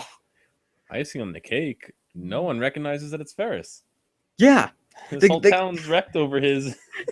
Yeah, this guy that is made the front pages of the paper, that they paint a water tower, save Ferris. The cops know about him. The entire school is rallying behind him. The English department sending him flowers.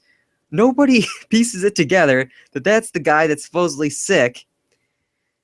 And then, I mean, again, this is something that would not happen in 2016 because this parade is huge. Bigger than I think any parade I've ever seen. This would at least be a story on the local news. There's no doubt about it. But then, like, not only does his parents not see, or any of the staff at the school doesn't see that they would, bust him, but also in 2016, that would be a viral video. That would be everywhere. Oh, yeah. I mean, first of all, Save Ferris would have been a hashtag that day, and somebody would have had their phone out periscoping, Snapchatting, something, posting it on Twitter. Hey, whatever, at least showing the parade, and then somebody would have been like, isn't that Ferris Bueller? Tag him in that.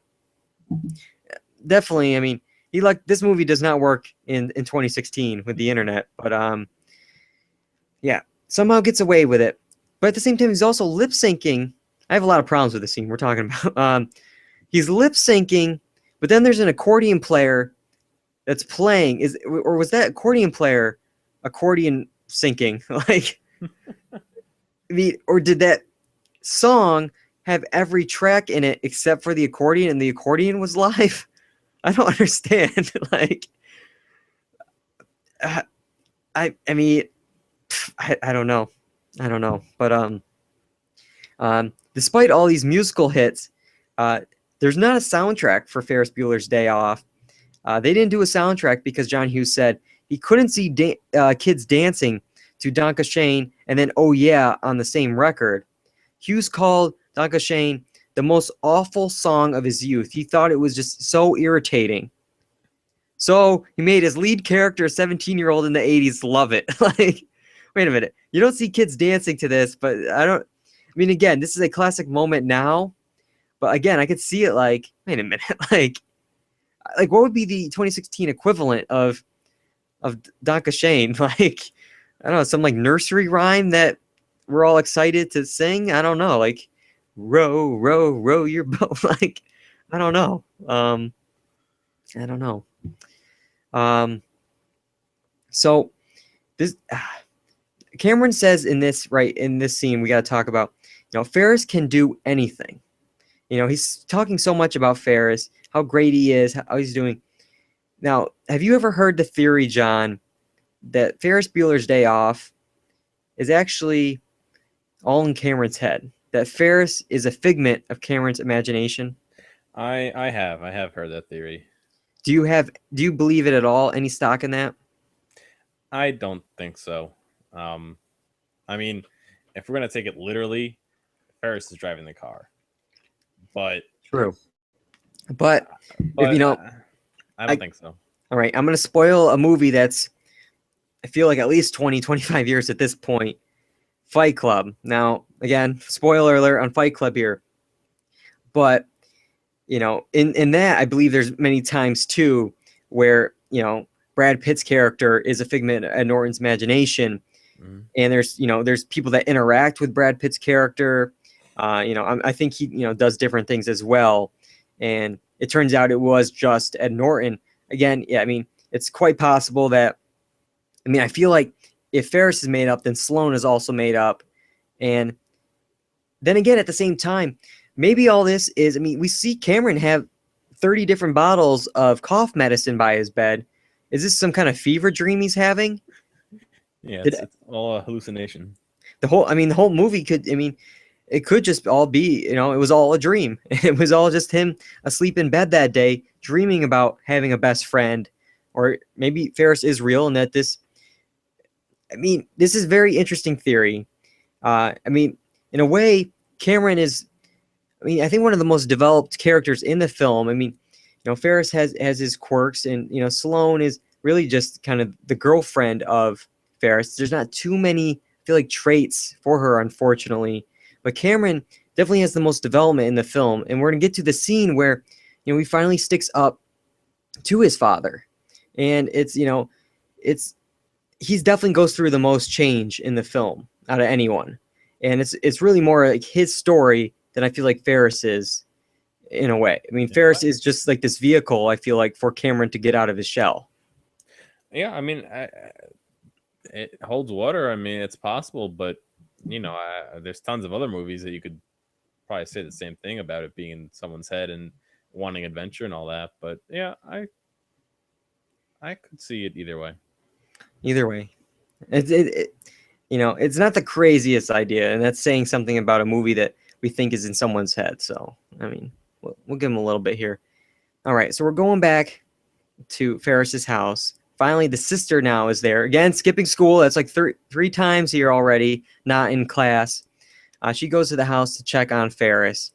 And we also see that Ed Rooney has now fed flowers to a dog, and it passes him out. This is unacceptable, man. What are you doing to the dog? But, they're both sneaking around, trying to figure it out. The sister goes up to the room. First of all, busts open the door, and I love how the dummy just jumps right up. It's not a slow thing like the little creak of a door. This right here, again, 2016, the sister takes a picture. Sure, if she sends it to mom, that's a big deal. She's also skipping school, but it's like she could show it, at 6 o'clock or something like that. Timestamp on that picture. But yeah. So again, something that would not work in 2016. But either way, they're sneaking around the house.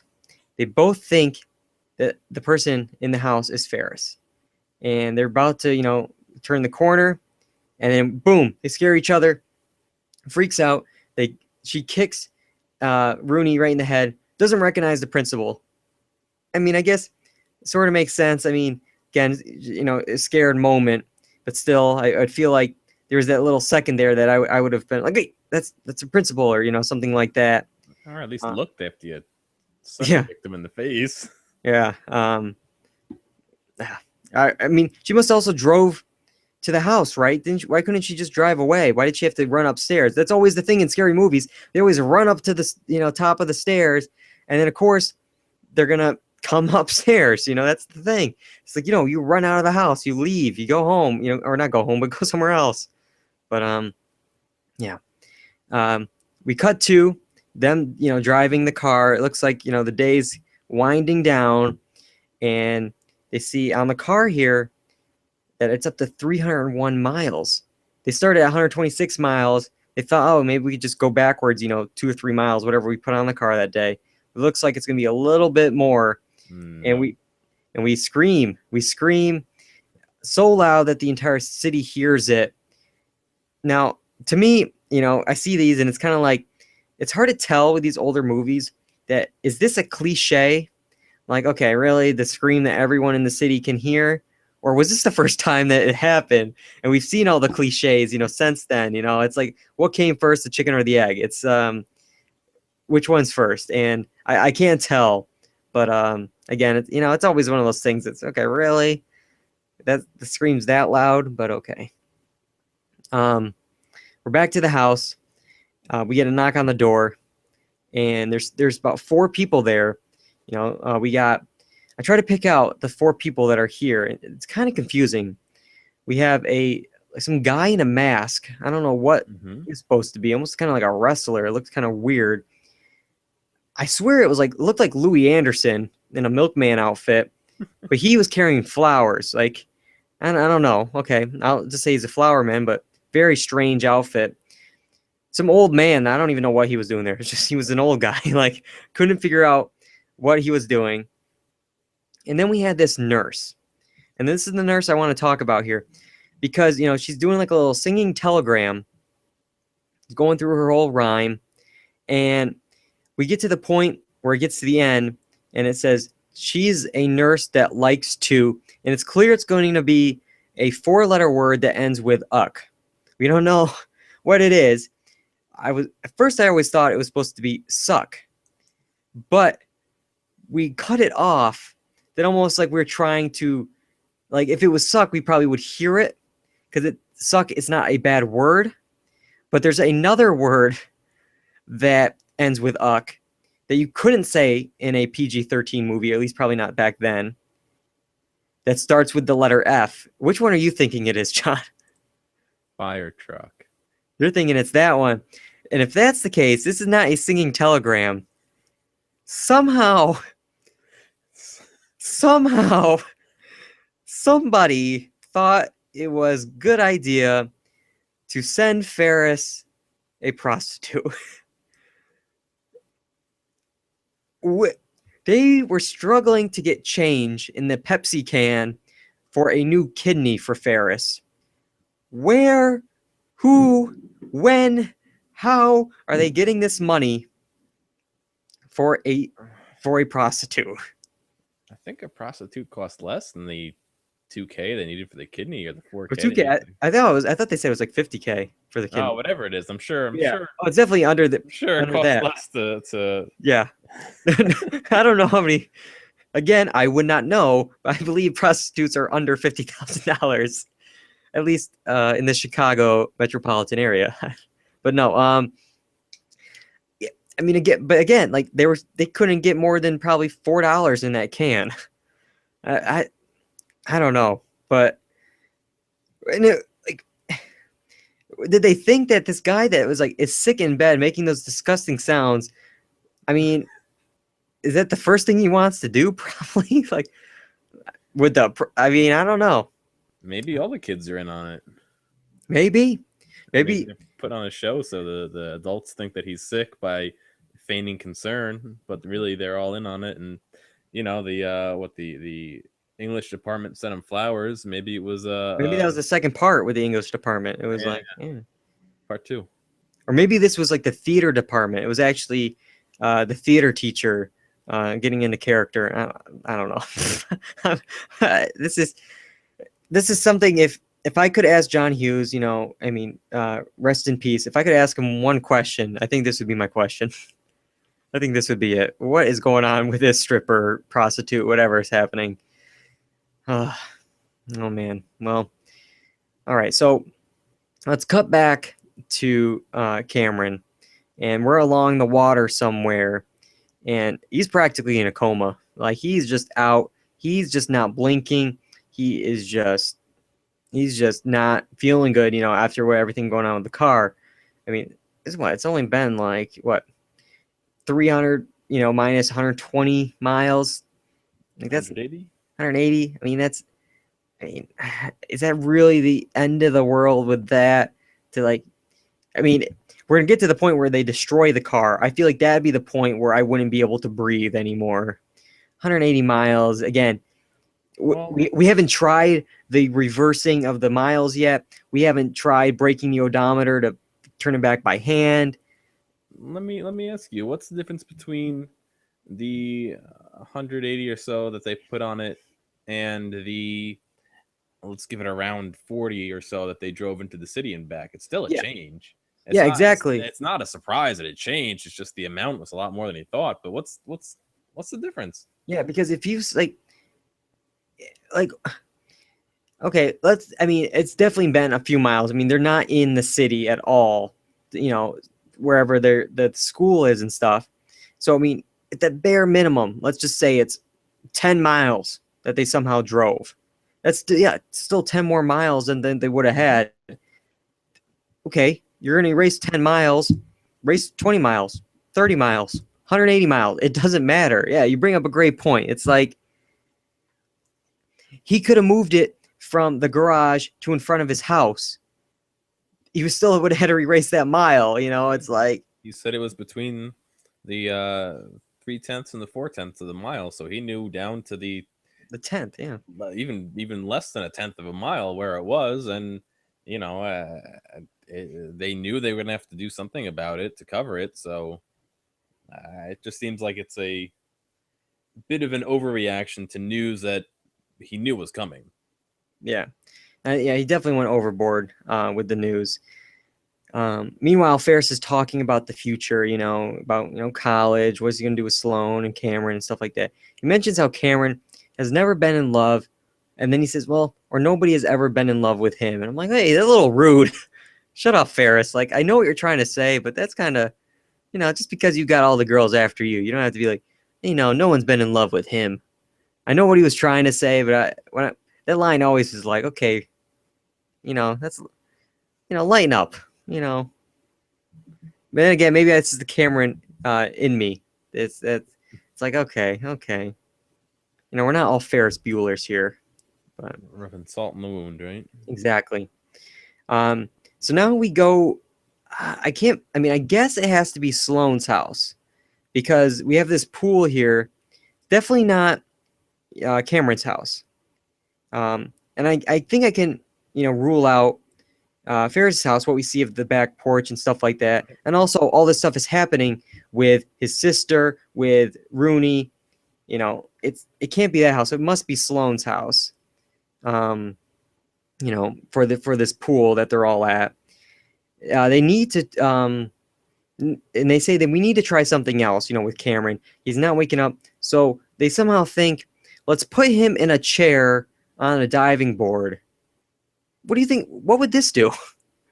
How do they even get him out there? I mean, Yeah. There was no way. Did they put him on the chair and then carry him onto the board, or like did they put the chair on the board and lift him over it? There's nowhere to stand to even position him onto this. And if they're in the diving section, there's no way they could have been in the pool and carried him up, because then how would they? Plus, he was dry. Yeah, and I just don't get what they were trying to do here. If anything, I would maybe, we got to try something different. Instead of laying him down, we're gonna sit him in a chair above a pool. Like maybe put his feet in the hot tub with you, or just something like to get his body moving. Put him in a hammock. Anything. Just I don't get what they were trying to do here, especially if this guy you were saying is like in a practically a coma, and then yeah, of course he's gonna fall into the water, and we get this really it is I'm sure a dramatic moment. The first time you see the film, he's kind of committing suicide in a way. He just doesn't want to come up, and Ferris, goes in and save him. We get this, kind of life and death kind of moment. But then we get a little bit of a laugh, and we finally see that Ferris is finally on the other side of things. He got pranked by Cameron.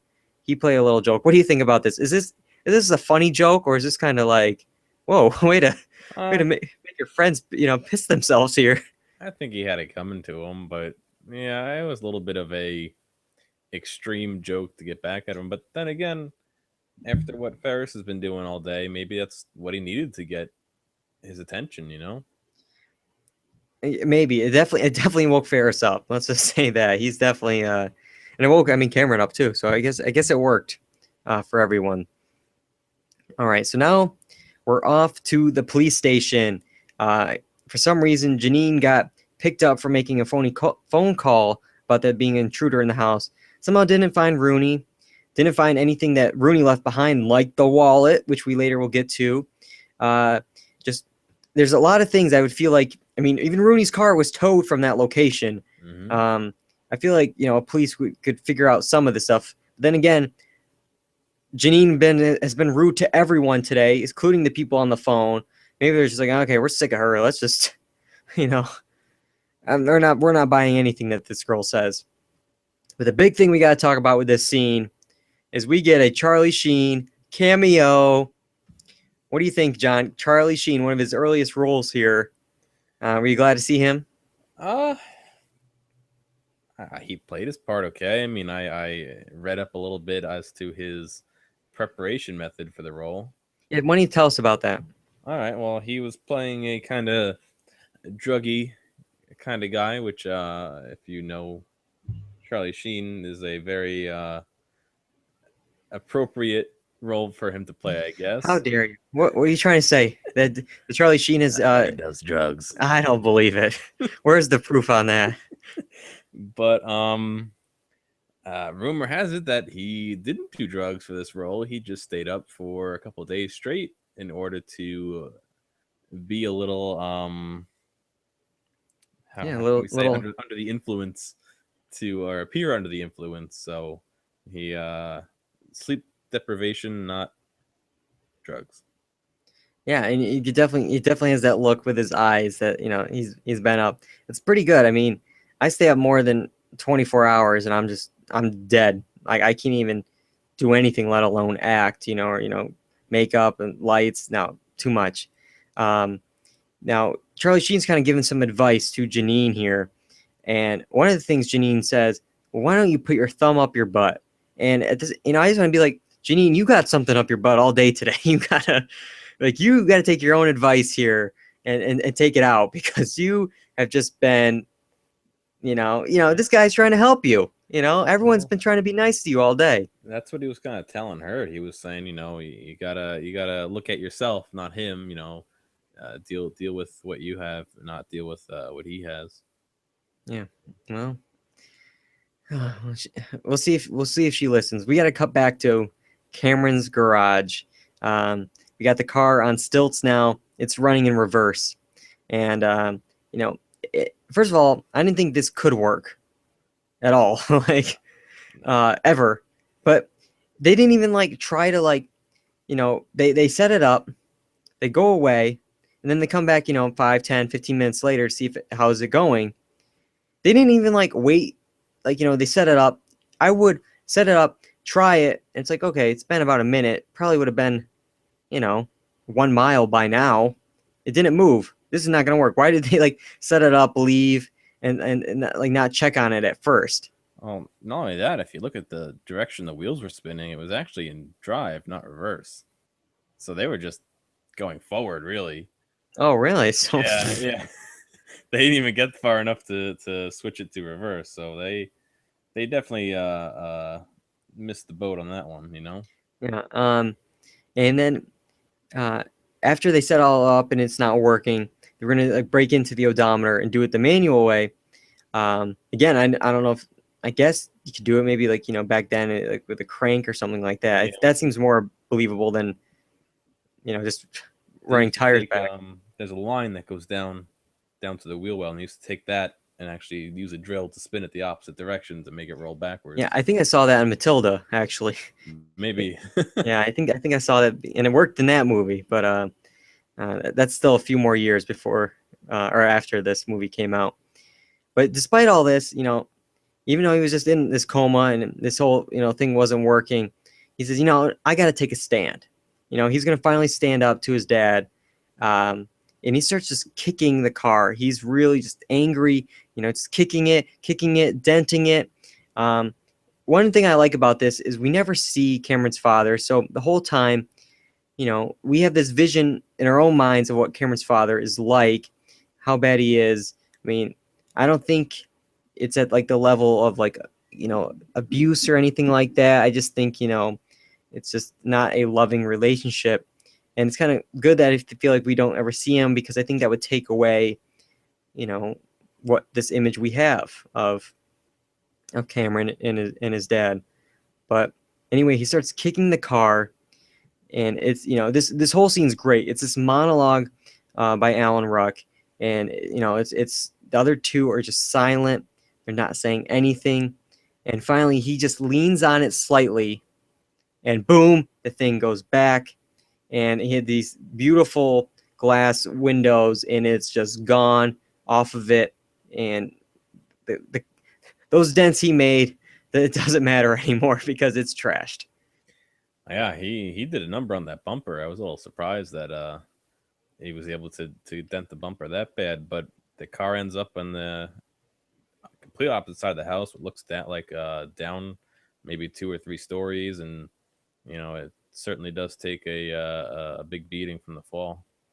And I love how this is done, because I mean the way it starts going back, you see the disbelief on all their faces. It's in real time, but it's also in slow motion, and it reminds me of this time. This is actually the first time I'm saying this out loud in public, because I worked at my dance studio that I went to. I also would help them out, do some light cleaning, organizing things and stuff like that. And I was doing it with this one person over summer break, and there's a bunch of props in the building, And it's the summer. We're having a good time. We're laughing, and like one of it was like kind of like a soccer ball, and it was for some dance, and we are just kicking it back and forth, and we're on like the second level of the place, and they had giant windows, just like that. It's a very old building, and we're kicking back and forth. And I don't know. I mean, the person I was with, was a girl, and I don't know if I was kind of trying to show off a little bit, because I don't do sports, as we've talked about, and I might have kicked it a little too hard. And despite her being there, she moves away, and it just goes straight through the glass window. And again, it was like a slow motion thing, and it was like, uh-oh. And so we're the only ones there. And of course, it was one of those moments where, like 10 minutes later, someone does, come that like owns the building, that I work with. And to this day, I made up a story. I'm going to say it on the podcast. Don't you guys tell them. But there was some other prop I said that was like jammed underneath something by the window. And when I pulled it, because it was like this long kind of like pole looking thing, it kind of broke the window, even though it was like a perfect circle. It kind of went like that. And to this day, I think they still believe that story. But I mean, I think I ended up paying for the window or something like that. Cause or I can't remember what exactly happened with that, but I've been in Cameron's shoes. I saw something like that, and it plays just like that. It's real time, but also slow motion. It's very weird. Yeah. All right. All right. Well, with that being said, I think eclipsed the runtime of the movie just a few minutes ago. Mm-hmm. So we're still going. We're not there yet. But anyways, after all this just horrific moment, Ferris stands up for Cameron. He says, I'm gonna say it was me. Your father hates me anyway. But then, this kind of redeems all the jerkiness that Ferris Bueller started the day with, kind of making Cameron do all this stuff. But no, it's like Cameron says, no, I'm going to take it. I'm going to say it's me. I'm going to stand up to my dad. And, if we're going to go back to the Cameron theory, after this moment, after this realization that, I can stand up to my father, I can be my own person, I can do what I want, we no longer see Cameron, Ferris, and Sloane together. That's it. The storyline is done for them. Ferris and Sloane are no longer connected with Cameron. So maybe there is something to that theory. Who knows?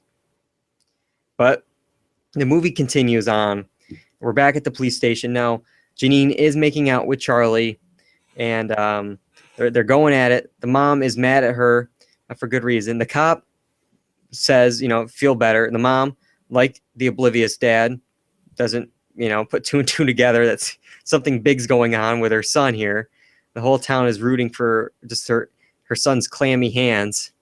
But yeah, we got some final scenes here. We finally get we get the goodbye to Sloane.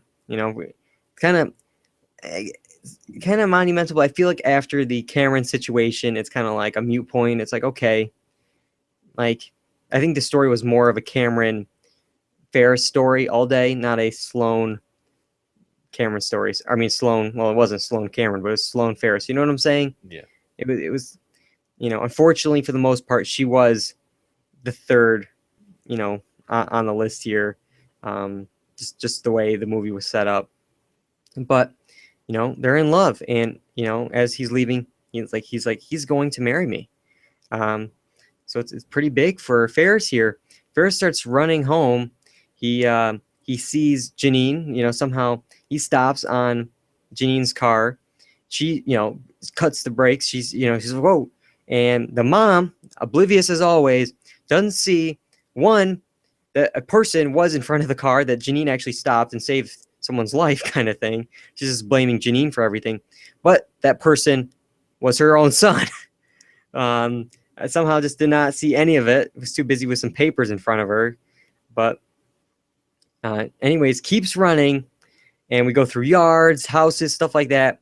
But then we get to these two sunbathers. And we talked about the girl way at the beginning of the film on the payphone.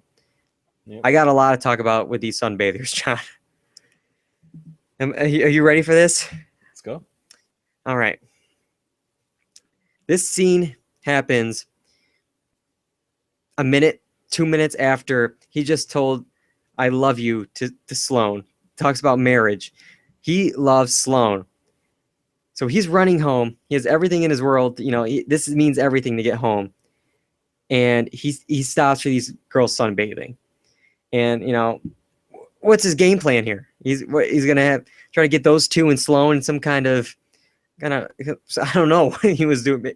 The two sunbathers, Sloane and the nurse, are gonna have some fun later. I don't know, but it just seems like, is he just a player? It seems like a lot. But then if you actually think about the sunbathers there, and you actually like pause and figure out this scene here. First of all, the day seems like, it's a nice day, but it's cold enough for jackets. Mm-hmm. Ferris is in a leather jacket all day. Sloane's wearing a jacket. Cameron's wearing a heavy jersey. It's definitely kind of a chillier type day. It's also now 6 o'clock, so it's cooled off. And then they're sitting in the shade. The sun is to the back of them. The sun is not in front of them. It's behind them. It's giving them a halo effect. So if anything, it's the back of their neck that is getting tanned, not their body at all. They're completely in the shade. So I don't know what they're doing. They have these giant beach towels, not a pool in sight. They just needed girls in bikinis, I guess. That's all it was. Again, this scene is like about 3 seconds long, if that. But I just went on a minute rant about it. Yep, it was a quick thing that has a lot wrong with it. Yeah, I know it's just the joke, and I know people online are like, "Oh my god, it's just but still, it's like, it's just not believable." Like, and I know they're trying to make, it's the joke, like, oh, he's gonna stop and talk with girls. That's his thing. It's kind of like Marty McFly. Even when he's with Jennifer walking around town square, he'll do like a look back and stare at these two girls leaving the fitness center's backside. It's cool with Jennifer, so maybe it's cool with Sloane too that he chats up with all these other girls around town. I don't know. But anyways, the dad is also now driving home. He's in his own world. He misses the police car chasing his wife's car, or maybe Sloane's car. Or, I mean, not Sloane, Janine's car. He just misses all that. I would think a siren, especially in that small town, would perk his interest. But the worst thing is he's running side by side to Ferris. He's beeping at someone in front of him, and he doesn't recognize that it's his own son. You wouldn't recognize your son has that jacket? I mean, it's not a plain leather jacket, It's a very unique jacket. Same build as your son, same haircut as your son. It's like he's running around the same neighborhood as where you live. I mean, come on. Mm-hmm. Anyways, there's a trampoline in a yard. He uses that to get to his home. He gets to the back door. No key. And somehow Principal Rooney is back. I don't know what he was doing, but he's, when the cops came, he was nowhere to be found. And he catches Ferris. But Janine sees him busted and decides to stand up for him. Why? Why did she do this? Are we tying it back to she was held back a year theory? Maybe. I mean, that's the only thing I could think of, because it's like, after all that, about 2 minutes before that, she was racing home in the car to make sure her parents caught Ferris. Was it she wanted her parents to catch him and not the principal? Like, you just raced home for this. It's definitely, a Deus Ex Machina, because even Ferris looks into the camera and is just like, oh, okay. Like, that was lucky. It doesn't make too much sense. I think they just wanted that one scene between, Ferris and Rooney. But again, like, it's also weird because, all this stuff is going on with the parents just outside the door. I mean, the parents came home with Janine, didn't think to follow Janine into the kitchen, like to the back door. I mean, I would think you would hear something going on with Rooney or see Janine looking at them. It's just, and then the dog attacks, Rooney as well, and that's oblivious to them. These are the best parents if you ever want to sneak out, because it's like They don't know what the heck is going on in their own household. They have Wow. children that are missing, but they don't know. No wonder he got out 9 times, you know? Exactly. And we have this huge moment for this wallet on the kitchen floor. And, Janine's like, holds it up. You left your wallet. And then it's like this dramatic music. It's like, really, is it that big of a deal? She gives it back to him. Like, it's just like, yeah, I was in your house. Like, you did see me. You didn't recognize me earlier, but you did see me and kick me. It's like, is it that bad? Like, I don't know. But anyways, Ferris makes it up to his room. He throws the baseball from the game earlier, hits his stereo off. He did it, and he smiles to the camera. And that almost concludes the film. We have this one little scene here that of the dean of students. He's haggard. He's walking back. He's just defeated, torn up suit, and the school bus decides to pick Rooney up. And it's this really awkward, moment. He's going back in. All the students are looking at him. He sits with this one student. First of all, the student gives him a gummy bear, and he throws it away. And I'm really mad at this because it's a red gummy bear, and those are the best ones. And he wouldn't even try it. He just threw it away. How dare you? But we see a save Ferris binder, and then he breaks the fourth wall himself. Everyone's breaking the fourth wall. He looks right into the camera and is like, "Are you kidding me?" What do you think about this? I mean, Ferris can break the fourth wall. Can other characters break the fourth wall?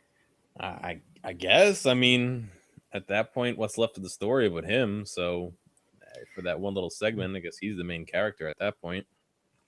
Yeah. Again, is this all in our heads, and we're just like somehow off to the side here, looking in on everything for the audience? I mean, obviously, no one can hear Ferris talk because like he's in the bathroom saying all this stuff. It's not like he's saying this out loud because the father would hear all of it. All these moments looking to the camera and stuff like that. Sloan, Cameron would hear it. So it's definitely, I don't know. It's weird how one character does it and another character. I like it how it ties back to the beginning, but I think it definitely should be noted that it's, it'd been nice if other characters did it too. Might as well. What's stopping them? But all right. One last scene at the very end. We get the classic, "You're still here. It's over. Go home." And Ferris telling us to leave, which I'm sure is funny in the theaters. It doesn't play that well now on DVD because it's I'm already home. We are home. And I mean, also, I always felt this scene was like a little, again, rude because it's like we didn't have time to leave Ferris. We watched this movie, and then the end credit scene took place the entire length of the credits. So as soon as the scene actually was over with the save Ferris and Rooney looking into the camera, you had "You're still here?" Yeah, because we're still watching the movie. Why did you show that scene? Like, it's one thing if the movie, went to black and then the credits rolled for 3 minutes and people waited like a Marvel film for the end tag. But we were still watching the movie, Ferris. Mm. Like, it's not our fault that the movie was still going on. But, oh well. All right, so that concludes the film. We're just under 2 hours here. We got a couple more things to talk about. We talked about the money tracker, and I want to add it all up here. So we had $30 for parking. That's on the low end, plus the $5 tip. That's about 6 hours, give or take, in a Chicago garage there. So $35. We said about $66 for going to the Sears Tower. Mm-hmm. We have about $20 for the first cab ride, $120 plus $30 for baseball tickets and snacks at the game, $10 a piece for snacks. We also have $42 for the museum tickets, another $20 for the second cab ride. That's about everything I think we've seen on film. I have $333. I think that's on the low end, don't you? So I mean, we're looking, at least I feel like $350, $400 that they spent today. I don't know if that's all coming out of Ferris's money, if they pooled it together. I'm not too sure here. That's still quite a bit, I think, for just one day, for high school students, especially because I don't think we get any indication that any of them have jobs. No. I mean, I don't see Ferris at a part-time job. I mean, unless, I mean, I don't know what kind of scams he's been running in school, whether it's, you know, selling old tests and homework. I don't know, but it seems like he was really close with those freshmen. And you think something like that he's getting the money from? There is a scene that was in the script I was reading about that he might have actually stolen the money from his father. He mentions how there's like some saving bonds in the house, and he gets his dad to admit where they are, and then he cashed them in. Again, what is Ferris's plan with this? You know, that's going to be a missing bond, and how is he going to explain that? Then again, the dad's so oblivious, he probably just will go over his head, you know, not even realize that it's gone. But one of the things that we missed out too, that would have definitely been made it a lot more than $400, was in the scene, there was going to be a scene in a strip club. We were supposed to go to a strip club, just not enough time to shoot it. You think that's probably a good call? I feel like that's a different movie. I feel like makes this film much more adult than high school. Yeah, especially with the addition of bringing a female along with you to a strip club. That seems a little, maybe not just any female, but your girlfriend. Like, it's not like, you know, it's like, oh, it's like a, I don't know. It just seems like maybe in like How I Met Your Mother with like Robin and Barney and Ted. It's like, okay, this is an event, but it's like, I don't know, especially middle of the day. What kind of characters are you going to see that in a, I don't know. Yeah, it just feels like it's a different movie. This feels like it's more of, you know, high school kids hanging out. Not, you know, we don't see them, you know, drinking alcohol or, you know, smoking or doing any like quote unquote bad, you know, kid things. It's definitely, you know, it's a fun family movie, and I think by doing that, it was a good cut. You know, and sometimes things work out, like just not enough time to shoot it, and it just things work out like that. Yeah. Now, we talked a little bit about, you know, we're going to talk about the legacy of the film. Could this happen in 2016? We definitely mentioned a lot of problems that this film could have. I mean, a lot of viral video moments, the parade, the baseball game. I'm sure someone like Cameron or somebody would have done something on Snapchat, you know, checked in on Foursquare or, you know, Facebook, one of these things, you know, and just happened to let it slip. Definitely would have been a hashtag or something going on instead of a newspaper that day. Much more harder, you know. Even like I feel like now, when I'm home, or any place, you know, if I go like home, Central New York, I don't like sometimes snapping it because then somebody will know I'm there, and then it's like, oh, you're there, you got to hang out with me, or you got to do this. It's like I like to be on vacation, or, you know, like do my own thing. Or it's like, oh, you're home, oh, you're not home. And it's good not to know where you are, but I feel like it's much harder to do now than in 1986. Yeah, by far. So, yeah, I think Ferris lucked out with that. Continue on, as for like awards, Matthew Broderick did get nominated for a Golden Globe for the film, in a comedy musical Best Actor category, along with Jeff Daniels, Danny DeVito. He actually ended up losing to Paul Hogan for Crocodile Dundee. This film was selected 2 years ago to be preserved in the National Film Registry for a culturally, historically, and aesthetically significant film. And it was also named in 2005 as Empire's #1 teen film of all time. One more thing, I think we actually mentioned this earlier, that, you know, a good prequel might have been like, you know, the first, you know, 1 or 2 times that Ferris left, you know, skipped school and like maybe see the trial and errors of how he learned from his ways. In 1990, on NBC, Charlie Schalater, I don't know if that's even correct, starred in a TV series based on Ferris Bueller called Ferris Bueller. And, you know, he was Ferris. Jennifer Aniston was Janine. And it was a prequel to the film, actually. But then I read this fact about it, and it really confused me, because if it's a prequel to the film, there's I guess a scene in the pilot where, you know, Charlie as Ferris is cutting up a Matthew Broderick cutout, saying how he hated Broderick's performance of him in the film. So it's a very meta thing. Like, somehow there's a movie based on his life, but it's a prequel to the film.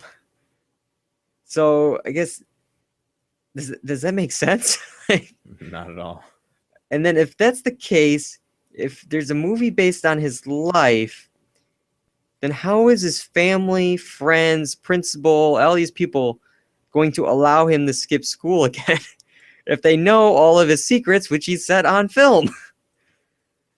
It's very confusing. And for good reason, John Hughes did not want his name involved with the project because he didn't do anything with it. It was canceled after 13 episodes, and I didn't even know it existed before today. So I guess it all worked out in the end. We remember the real Ferris Bueller, not this NBC version. Not the 2016 remake. Oh, wait, hang on. Okay, don't jinx this, John. Don't jinx it. Yeah. So look at that. We finished it up just over 2 hours. This might be the longest one we've done. It's getting close, if not. I think it's not. If it's not the longest movie one we've done, I think it's definitely the longest podcast we've ever done. But whew. Oh man. Well, I don't know. For me, I think we wrapped it up. I think we covered everything, and because this was a long one, I'm taking a week off next week, John. No podcast next week. We'll probably be back in July. Already July's coming, and we're going to have the Emmys. We're going to be really going into the Emmys here. The nominations will be out, what got snubbed, what surprised us. It's going to be a good time. We're going to be analyzing all that. A lot of summer shows coming out as well. If you are looking for more Dual Redundancy to listen to, though, check out the Ghostbusters podcast, the Back to the Future podcast we did just like this. They're all there. They're in our archives on YouTube. You can hear them. You can watch them. Episode 68 for Ghostbusters. Episode 103 for Back to the Future. Those are pretty fun podcasts. And, yeah, we go right through the film scene by scene. Definitely check them out. To make sure you never miss any future episodes of Dual Redundancy, make sure you're subscribed on Facebook, on Twitter at Dual Redundancy, on YouTube at youtube.com/Dual Redundancy, on iTunes, and, of course, the blog, dualredundancy.com. John, I want to thank you for not only giving up a Friday night, spending over 2 hours talking about a 30-year-old movie with me, but for also putting this up on iTunes for everyone to hear. I really appreciate it. It's a pleasure as always. You definitely are the sausage king, or the podcast king of Dual Redundancy. Yeah. But yeah, that's all we got. I'm taking a day off tomorrow, that's for sure. Until next time, I'm David Allen. I'm John Berwick. And this has been Dual Redundancy's 30th anniversary look at Ferris Bueller's Day Off. Goodbye, everybody.